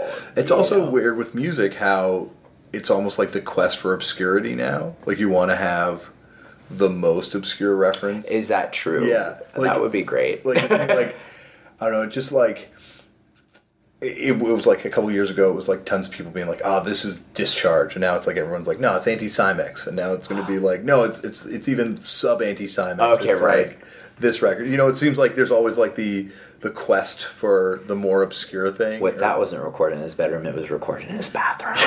This one's even better. No, zero track. It's just not real, just one reel. It's just spinning in a bathroom. Can't even make out what the instruments are. It's just fuzz. Right. It's just pure fuzz. I mean, if there's even that, I think we're working in a world of like even focusing on music, which I don't think there's a lot of that depth happening anymore. This is boring for people to listen to. It's got to be. This is what I would listen to. I mean, you and I, exactly, and that's why it's boring. That's what this podcast. I just make it for us. No one wants to hear us say this. It's free. No one. That's true. Yeah, if they don't want to listen to it, press fast forward. That's right. I didn't notice you had a Germs tattoo till just now. Yeah, this was much later in life. Much later in life that you know what? I think this might even be 4 years old. Really? Yeah. Oh. Yeah, but.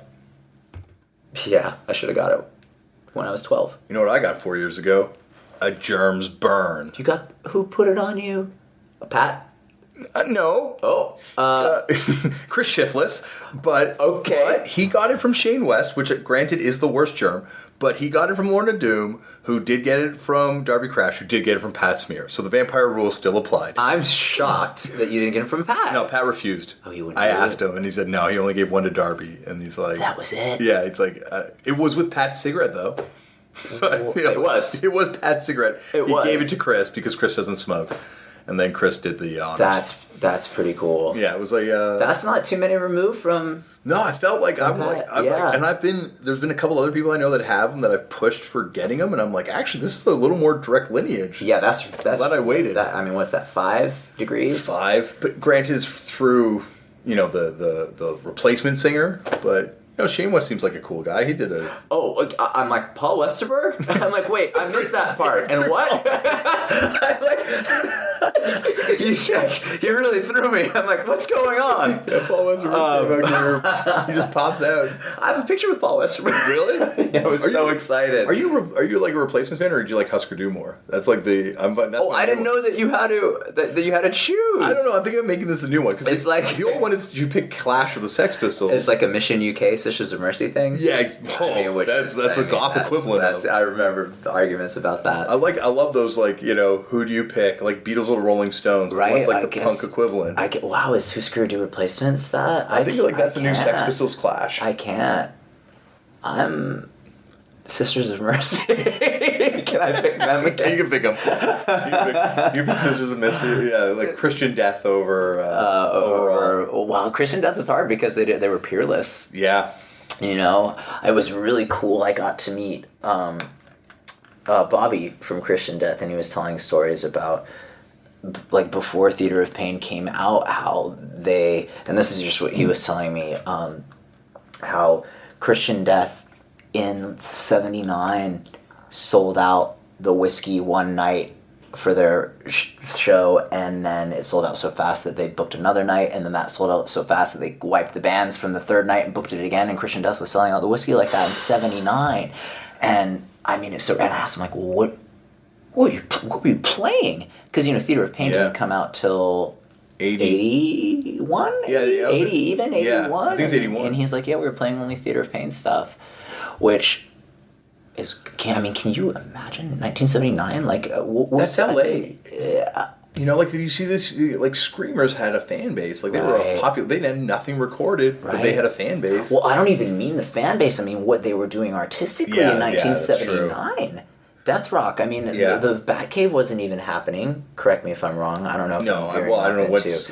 I feel when's like Killing an Arab come out for that? Single? Oh, well, 79? 79 musically, but that's still not what Christian Death is doing. That's true. You know, and I don't, you know, Christian Death is definitely, it's like it's funny when you think about, like, even like Devo. What was it like hearing Devo for the first time? I think about Devo all the time. Yeah, like how amazing! I was thinking about Devo this morning. I interviewed Mark Mothersbaugh one time, and he was saying that, I was like, what were your influences? Because, like, if you talk to anyone after Devo, they were influenced by Devo. And he's like, there's one note on a Roxy Music record that Brian Eno hits, and he's like, I thought that was like really awesome. That's so interesting. And Kent State. He said the Kent State Massacre. Okay. They were going to Kent State at the time. They were there. Yeah. And they're like, let's... He's like, I didn't believe in humanity after that. And so... I love them. I know. I mean, unreal. It's unreal that existed. There's an art book. Mark Mothersbaugh put out a book of his art. Oh, I remember that. It's awesome. I want to see it. It is amazing. I want to see it. He's like, I don't know, I guess... You know, he gets a lot of credit. I was going to be like, he gets no credit for how good he is. Yeah, but he gets a lot of credit. And deserved. And deservedly. So. And that whole community and David Lynch. And obviously, Jay and I were talking about the B-52s yesterday. Like, when you think about the B-52s were fucking punk. Mm-hmm. Fuck. Mm-hmm. That first record was 1979, right? Yeah. Oh, and to be touring Georgia. Right, that's what I'm saying. You're in Atlanta or Athens. Or were they both Athens, both REM and... I think it's Athens. I think they're both Athens. And think about that. And Rock Lobster and Athens and being that band, wow. And that record, you know, like, obviously, you know, it's a novelty song. It's an awesome song. Oh, it's awesome. It's awesome. It's not a novelty. That's not a novelty. No, I mean it's like reality, a novelty hit. It's sort of. Yeah, I mean, it is, but, you know. And they, like... Is Psycho Killer a novelty? Yeah. You know, it's... But that would have been a novelty if they hadn't transcended, I guess. Right, right, exactly. And it's the transcendence that informs it, you know, and that whole era, you know, how brave everyone was to allow us to be able to do what we did with so much more comfort. I mean, and it was, you know, when we were young, it was still dangerous because it was obviously it was post Sex Pistols, but it was pre-Green Day. Yeah, like, I got into it as the Green Day thing was just before it happened. Like, so it was post-Nirvana. So I think that was, like, the great thaw. Oh, that's right. Because culturally, that was when you could see, you know, Ramones records in your store. Yes, you know? Yes. So when the girls at school that didn't talk to you started wearing Doc Martens. Yeah, like, for me, it was the 1 month when I was cool. I remember it was like 1 month in high school when everyone liked punk. Whoa. And I was like, I am ahead of the trend. Oh, that was after me for sure. I never got the month of cool. It was. I'd been into punk. It feels like forever by that point, but for probably about 6 months, 8 months. Oh, okay. And then it shifted. Then the Green Day thing happened, and then all the kids were like suddenly being like, "Hey, all this music you like's awesome," and I'm like, "Yes, it is. Whoa, it's awesome. It is. What do you mean?" And then they got it. Yeah. And then it kind of had another window when the Cramps were on 90210. What? You don't remember this? No, and how could I not remember The that? Cramps played on Peach Pit They after played dark. at Peach Pit. What did they play? What's the record after Flame Job? After Flame Job? Yeah. Look Mom No Head? No, that's before Flame Job. That's the one just before Flame Job, I think. I think it's like the Epitaph one. Oh, man. I'll fix this in the intro. Okay, fix it. Fix it. But whatever. I want to remember that. Yeah, I know. But it was like right around then. They played the Halloween episode, and I forget. What did they play? Did they play something off of that record? I don't know. Did they play Cuckoo Maka? Or no, they played something like Human Fly or something. Yeah, I mean, well, I don't know. It couldn't have been human. It couldn't have been that awesome. But it was something awesome. And I remember after that being at my friend's house for a party and pulling a Flame Job, and people were like, "Oh, the band from 90210." Oh, God, that's so crazy. I love the Cramps. Oh, when Lux died, I cried. Yeah, I had no idea it was coming. Yeah, they're another band. Like, talk about a band that was like ahead of the trend, and like, what was it like to be the Cramps in like the mid '70s? Oh, so cool, so tough. So and tough. Lux and Ivy, the coolest. Yeah, and I mean all of them, and Brian Gregory. Yeah, man, Kid Congo, right? Gun Club. What? And also, like, we were in Australia touring, and we went to this record store, and they had like Human Fly, but like the original version where they actually hand did all the glow in the dark on the sleeve. What? Yeah, they like. What is that? What is that? 12-inch? What It's does a it look 7-inch. like? What does it look like? It's like got all of them sitting on a couch, and it says Cramps, and it has a light bulb hanging down above them. Yeah, okay. And so the original pressing's on a paper sleeve, and they actually went through and painted with glow in the dark paint Cramps and the light bulb. No. Yeah, on like, and then some of them just have the light bulb painted, and some of them just have Cramps painted. Neat. And so I'm like, take all my money, sir. I will buy this record now. Do you know that's you? I don't know if you recall. Approximate 20 years of me wearing PVC all the time. Yes. That's Lux. Oh, yeah. That's Lux. Well, like, that was the thing. I think my friend Simon Ennis, I'm going to give full credit to, was into the Cramps, but I want a mohawk but my mom won't let me get one. Yeah. When you showed the Cramps, I was like, right. It connects the dots for me. Oh, and right. that was like a big thing for me, a big moment for me. That song is first person. People think that song is I'm singing that song, which I am singing it, but that's my brother. That's first person, my brother. Oh, really? Yeah, because if you look at the lyrics of that, now don't get me wrong, the Cramp shirt that my brother was wearing was my Cramp shirt that I had handed down to him because it was too small. But I mean, I wrote that when I was like, I don't know, 15 or 16 years old, and you don't have a ton to write about when you're 15 or 16 years old. You see songs about cereal and such, and that was about my little brother, who actually, when that song was written initially, there's a lyric in it that states the age. Like, I may be 10 years old, but I still know what's going on. Yes, I know that song, Davey, a little. I've listened to that song a couple times. Well, Damian, you might be interested to know that the initial lyric was 8 years old, but by the time we tracked it, it was 2 years later. By the time it was tracked for, I guess, Answer That and Stay Fashion. Is it on that record? Yeah. So when we wrote it. Yeah, that makes sense, because I was 16 or 15 when I wrote it, and then by the time we tracked it, my brother was 10, so I retconned it. And that was like not the first, but that was a punk hit.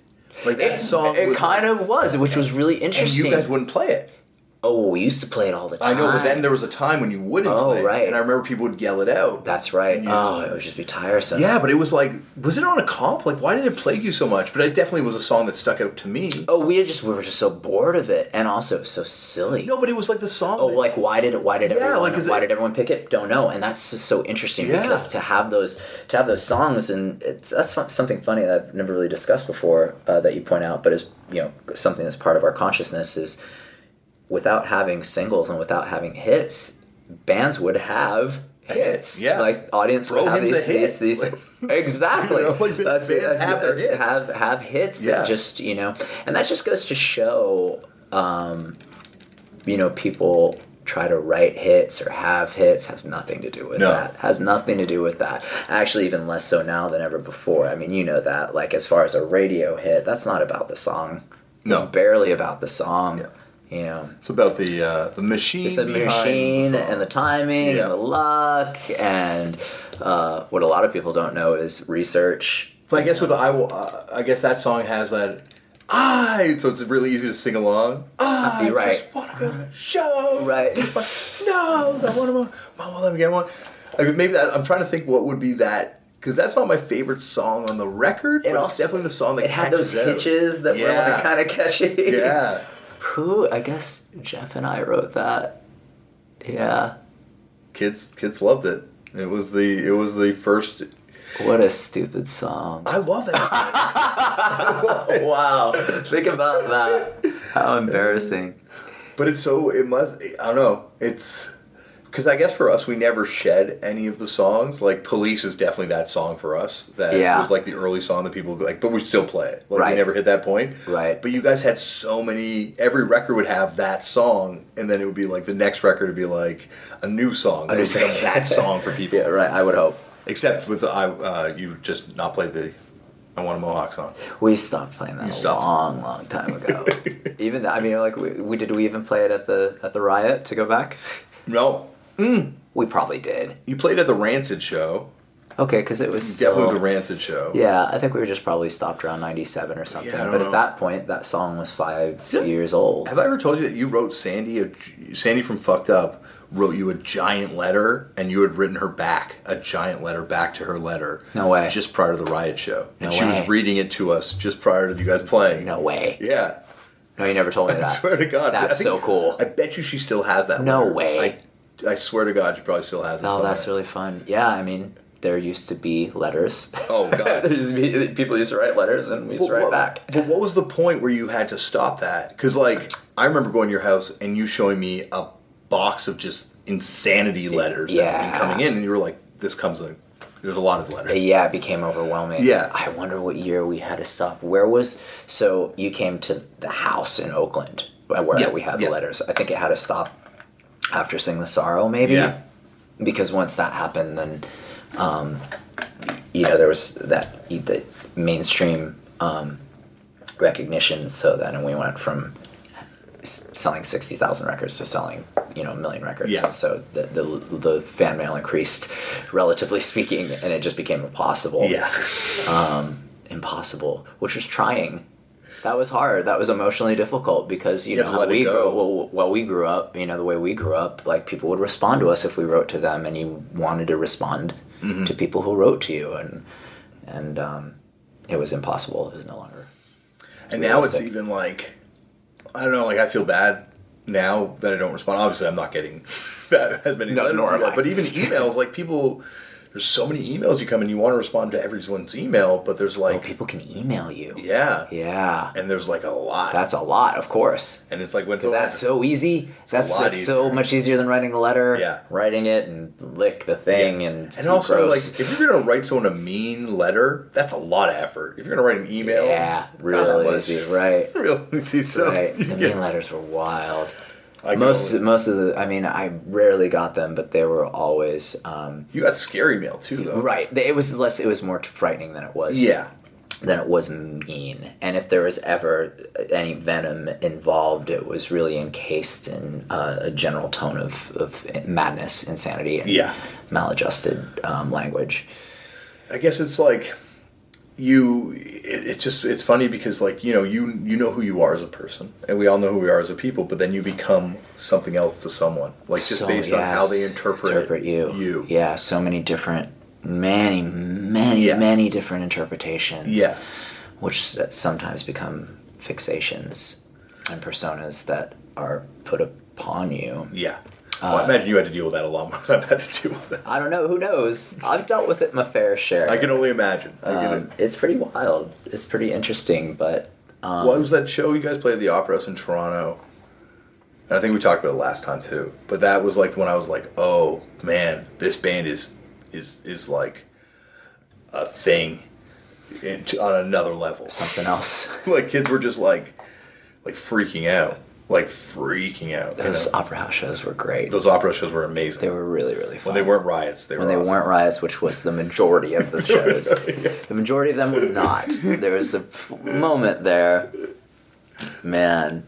Yeah, we were really lucky in that regard to be able to impact people in that way. And that's actually the greater balance to, those moments of discomfort by way of odd projection. Yeah. The counter side of that is what you saw at the Opera House, whenever it was, where, people are just moved.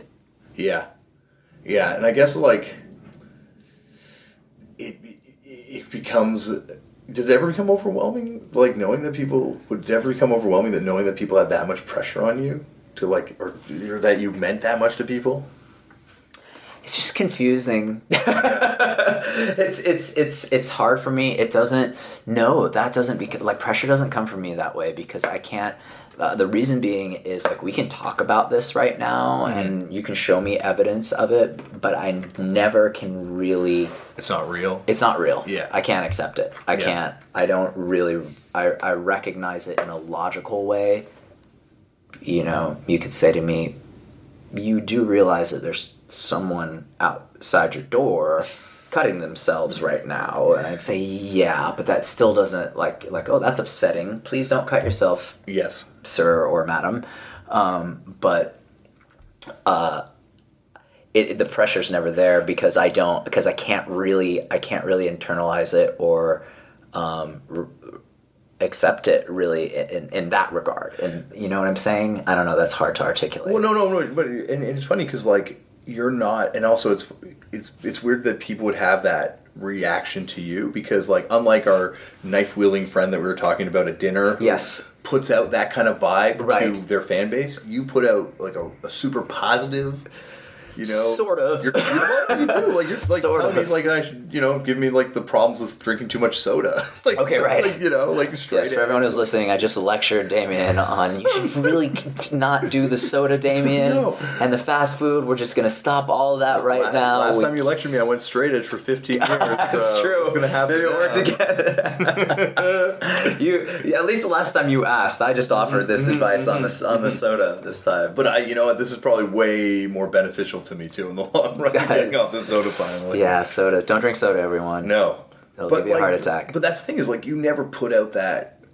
It was like just people responding to the music. Like, right. It was never like you were on stage cutting yourself. No. Or like being like, you need to do this, hurt yourself. Right. No, certainly not.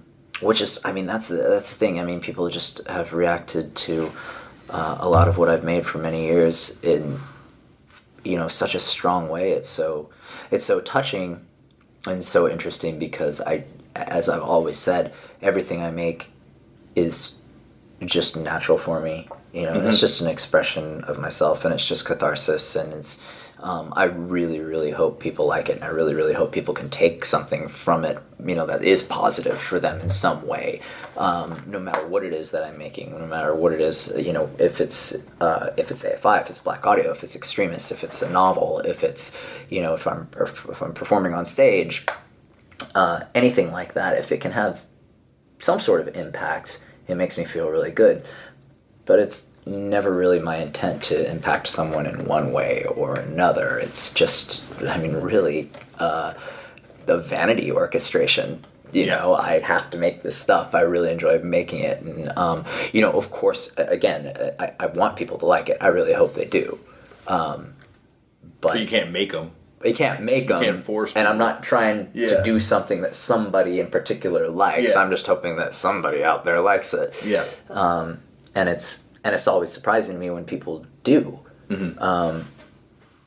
which kind of harkens back to what we were talking about before, because the inability to relate to most people outside of the community that we grew up in is pretty strong and more pronounced as we get older and as culture shifts. Yeah. So to still be able to impact people in a way, especially now that I say that out loud, it's really, it kind of makes the impact nowadays even more impressive in a way, because I think it's probably harder to move people than ever. Oh, God, yeah. Because they're not paying attention.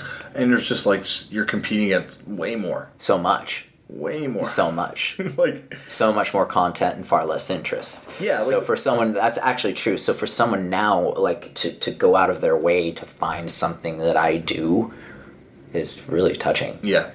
You know? And it was this weird moment where it's like the mass media exists for everything but music.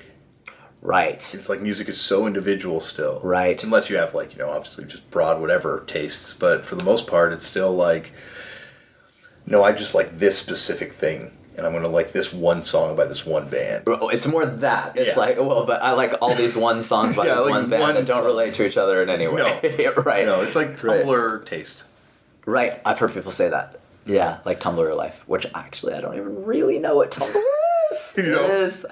That'll be your new thing. Now you got the gram. So, yeah, I got the gram. So let's move on to Tumblr. So Tumblr is, you have a Tumblr and you put photos up there, much like Instagram. It's like a live journal, but with an Instagram.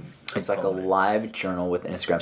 So there's also journaling in it. You can journal in it, too. And do most people do that? Yeah, people write. You'll put a letter up. That seems like too much content for people to pay attention to. Yeah, but people, that's the thing is people want, podcasts. People want long format podcasts. People will sit and listen to 2 hours of people talking.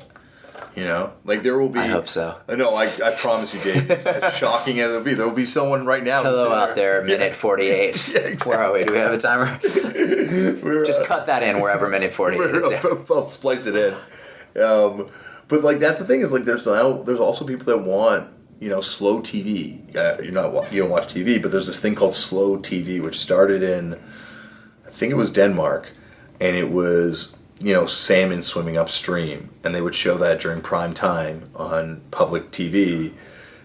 Like the screen holders that remember in the 80s, like 2 a.m, rather than showing the color bars, you'd see salmon streaming. Exactly. Or like a Yule log around Christmas. Exactly. Like the fire, the Yule log burning for the whole night. That's what this is basically. But then it'll be they had one that was a ship going around the country. So it'll be in prime time and you just literally see shots of the ship and people waving from the shore to the ship slowly and people keep that on TV? Yeah, people would watch it. Kind of like ambient music. It's people almost said it was meditative. Right. You come home from work and you just decompress, you watch this, and they were killing in the ratings. They were doing... No way. Huge percentages. Interesting. Yeah. So the backlash. Well, that's the thing is there's going to be... The flip side. There's going to be a flip. That's interesting. Because it's not just going to be constantly revving up, more shorter content. Right. I'm sure people will want that longer format again. French films. Godard is coming back. He's launched Lay YouTube, and he's going to launch. He's going to be. He's going to be so ready. Oh, that is great. Yeah, but you see that with vinyl. Mm-hmm. CDs will be gone forever, and then they'll just be vinyl. Yeah, I don't know. I wonder if I think there'll be a CD collector that's going to start. I think it's already happening. Yeah, I wonder, a kind of retro CD thing. It's happening. I kept my wingnut pressings. Don't worry. On the compact disc. Yep. All right. I got it on vinyl and on CD. All right. That was kind of a dick move, putting only the bonus tracks on the vinyl. I know, granted, you were trying to kickstart a vinyl revolution back then. That's true. It really frustrated me as a young person. Weren't there CD exclusive tracks? I think there's one CD exclusive track, but there's 3 vinyl exclusive tracks. We were just trying to keep vinyl alive, man. I know, but as a CD playing young kid, I was like, those jerks. Well, see, now you have MP3s. And now I also have the vinyl streaming. And the CD version. Streaming. MP3 is obsolete, right? That's not even a term. No, MP3s people still download. I still download stuff, right? It's more streaming though, right? I don't know. Yeah, man, this is now just going to sound like complaining. We sound 90. If anybody under 90 is listening to this, they're just turning us off. I mean, how embarrassing. No, this is how embarrassing. Isn't it sad? Everyone feels this way. Oh, no, they don't. Yeah, everyone Kids don't feel this way. Yeah, but if anyone young is listening to this, they're like, these fucking old men, shut up. But then they're turning us off and they're turning on Broken Side, so do we really want them? And that's an obsolete reference. That's old too. We don't even know the Broken Side that's right now. What would be the Broken Side right now? I don't know. Broken Side is just mainstream culture in 2016. It is. Broken Side just became the real. It was such a zeitgeist. Yep. It was a zeitgeist. It was the shape of things to come. It really was the pinnacle. It was what's the opposite of a pinnacle? The base? I don't know what it was. Right. It was the depths. The depths. And both. What a moment. It's weird to be in this particular. I kind of think about this too, where we're in this moment now where the past and the present exist at one time for people. You can just pick and choose whatever you want. Yeah. And It is singularity. It's this like, yeah, you're right. We're moving towards this like. It's just a very interesting moment to be someone who makes music. It's so odd, especially music with guitars. If you make music with guitars, it's so interesting because it's essentially an underground music movement. Yeah, you know. But then there's still like, you know, the Foo Fighters are still right. The band. They're still the Foo Fighters, but they've been the Foo Fighters. That's true. There's not They're floating above. Would it be the Blaqk Keys? Like, would that be the last band to kind of like? I mean, get there? Would it? Yeah, you're right. It's not the same. That's White Stripes. Jack.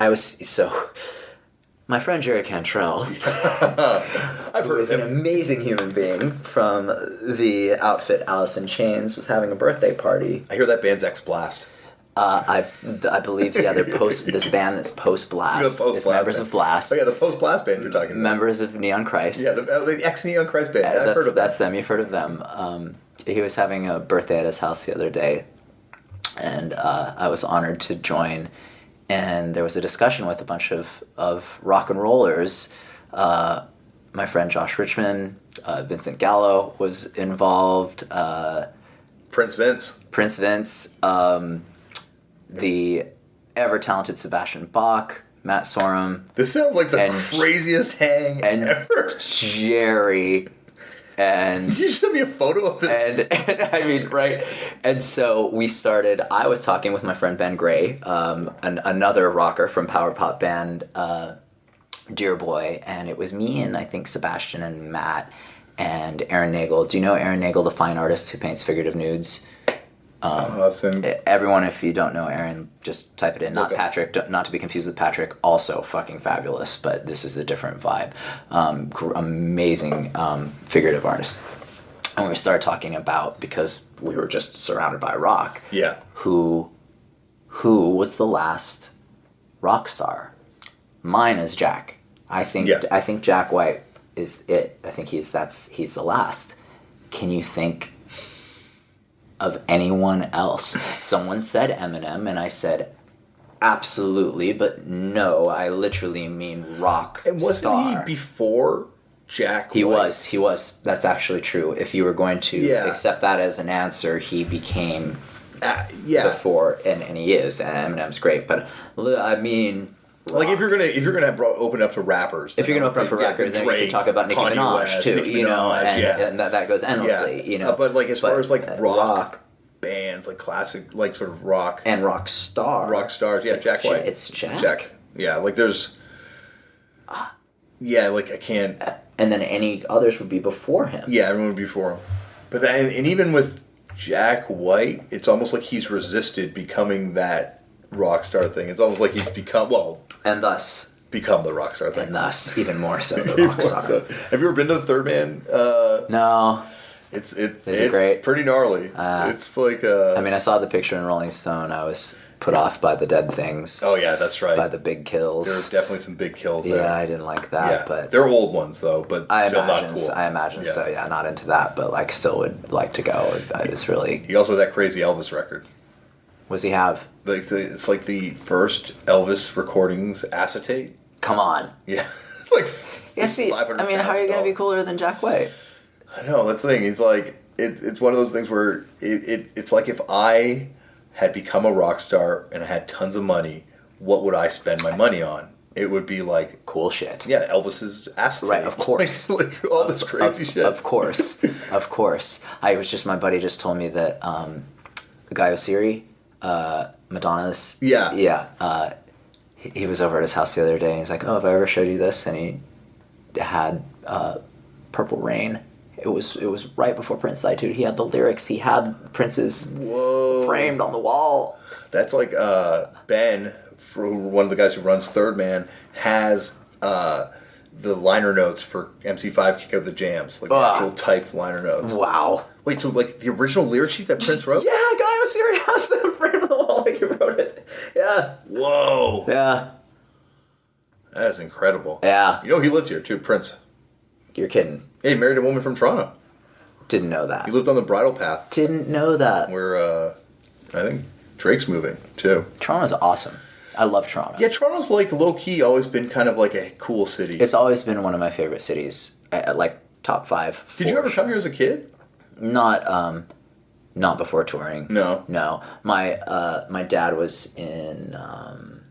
Well, I went to Canada's Wonderland. Yeah, that's like an hour from here. But when I was a kid, I went to Canada's So there Wonderland. you go. You've been to Canada. You know what? Also, I remember later because I was in love with Jessica Stam, as many men and women were. I actually had tear sheets from fashion magazines. Did you ever see them? Sometimes I'd have them taped up in like my house. Oh. So yeah, loved her. Like like really loved her. So she was your Davey Havok. Yeah, well, like were you? Sending her letters? I think it was a different. I didn't know that much about her. Okay. But I did know that she got discovered before or after a trip to Canada's Wonderland. Whoa. Yes, and I remember thinking I was there. You know, I saw her. I didn't talk to her. I saw her once. I was at Marc Jacobs shopping, and she was carrying her own Marc Jacobs bag. Yeah. That's how you know you're still grounded. Yeah. You still carry your Marc Jacobs bag. You still carry your own Marc Jacobs bag. You know, the Smiths, I still carry mine. You know the Smiths played Canada's Wonderland. The Smiths? Yep.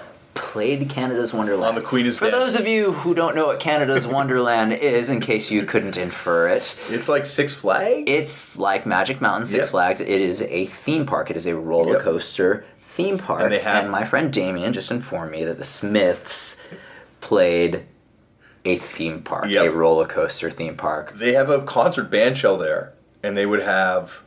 and at one point in the 80s, it was being booked on the regular, and that's where the Queen is Dead. And apparently, you know the show Degrassi? Yeah. Spike from Degrassi was on the podcast, and she talked about that show was on her birthday. She went, and it poured rain, so her makeup's all running down her face. Oh, I want to see pictures. And she said it was like the best show she's ever been That to. is so then, so did Depeche Mode and OMD. I think Depeche Mode played her. I don't know if Orchestra Maneuver. I don't know if they did, but like a bunch of like that kind of ilk. So Queen is Dead was 86. 86. I wonder if Depeche Mode would have been bigger though, right? Like because at that point they were doing the Music for the Masses 101. I think she talked about going to see Depeche Mode, but it might have been earlier. But the Cure were probably there. Yeah, Cure would probably play playing there next to the roller coaster. That would have been so perfect. You know, like Robert Smith walking around with a frown and holding balloons. You've got Moz too. Got Maybe Robert was like, no, not if Morrissey played that. Yeah, you know he used to skateboard? Robert did. Yeah, there's like this interview, or not an interview, there's a review of a Cure show in Thrasher that Pushead wrote. And he talks about meeting Robert Smith and asking him about skateboarding in it. You're kidding? Yeah, I remember reading it as a kid. I've got to find that issue now. That's really cool. Yeah, I was like, this is awesome. I love him. I know. I love The Cure so much. It's crazy. And you brought up The Cure earlier when you were talking about... I don't know if you brought up... No, I think it was during dinner. Did you say killing an Arab during this interview? Oh, yeah, that's right. Yeah. And that's another thing. How did that happen? When you were talking about asking Mark Mothersbaugh, that's what made me think of Robert Smith when you're asking Mark. I don't want to ask Robert this. I think I'd interviewed him once or twice. I remember reading an interview with AP. Didn't you interview him one time in AP? Mm-hmm. And then I interviewed him on the radio, and he is the greatest guy. That's awesome. He's the greatest guy. When he comes to town, he hits me up, and he was on South Park. You know, he had to have some sort of sense of humor, and he's so funny. But I don't know if I asked him this in the interview because it's the worst question, except it's so relevant. How did you do this? Who were your influences? Yeah. And is the answer always David Bowie? Is that it? And Brian Eno, that's the same answer. Maybe just with the makeup, Arthur Brown. Well, I'm not even talking about the aesthetic, right? But musically, the music. What would it be? It came. It's so early. It's so early, and it's so unique, and maybe it was like it's so. Are they in Joy Division or Peers? Yeah, and like Susie and the Banshee. Yeah, Susie and first single is that 70. Yeah, you're right. So it's like all that would have been Peers. So like, Peers. what would have been the influence? Yeah, where did it? And It's Roxy Music. Yeah, Roxy Music. It's Roxy Music and Bowie. And Bowie. But it's so wild. Yeah. Because none of that is that. And it's so... And then also, like, as far as bands, like, to be that band and to have that vibe, but then to be the band that they grew into. The Cure. Like The Cure, like the psychedelic expanse that is The Cure. I mean, they're probably the best band ever. You know, I would... If you're going to get involved in the best band ever type conversation. Like, I would say Disintegration's strong... one of the top 5 records of all time. Of all time. Like, as like a cohesive work of art. Wow. I mean, like, no one can really argue against that. But then to further look at the catalog. Yeah. And then, I mean, to look at music for the masses or pornography or faith.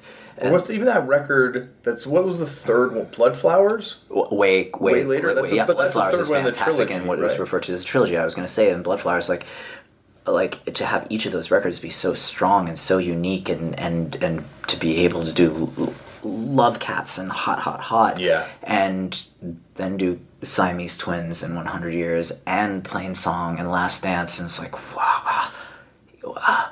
And to do the glove. And to do the glove. You know, it's a side project. And to do the glove. And be in Susie and the Banshees.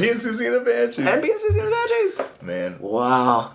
Well, Davey, I want to talk all night again. I want to leave time for part 3. Sorry. I know I have to use the bathroom. Please do. But I want to say... This has been awesome. Thanks for letting me do this and celebrate. And I'm so glad we got to have this. I'm so glad we got to talk chance. about this, you know? Like, and celebrate The Cure in all their glory.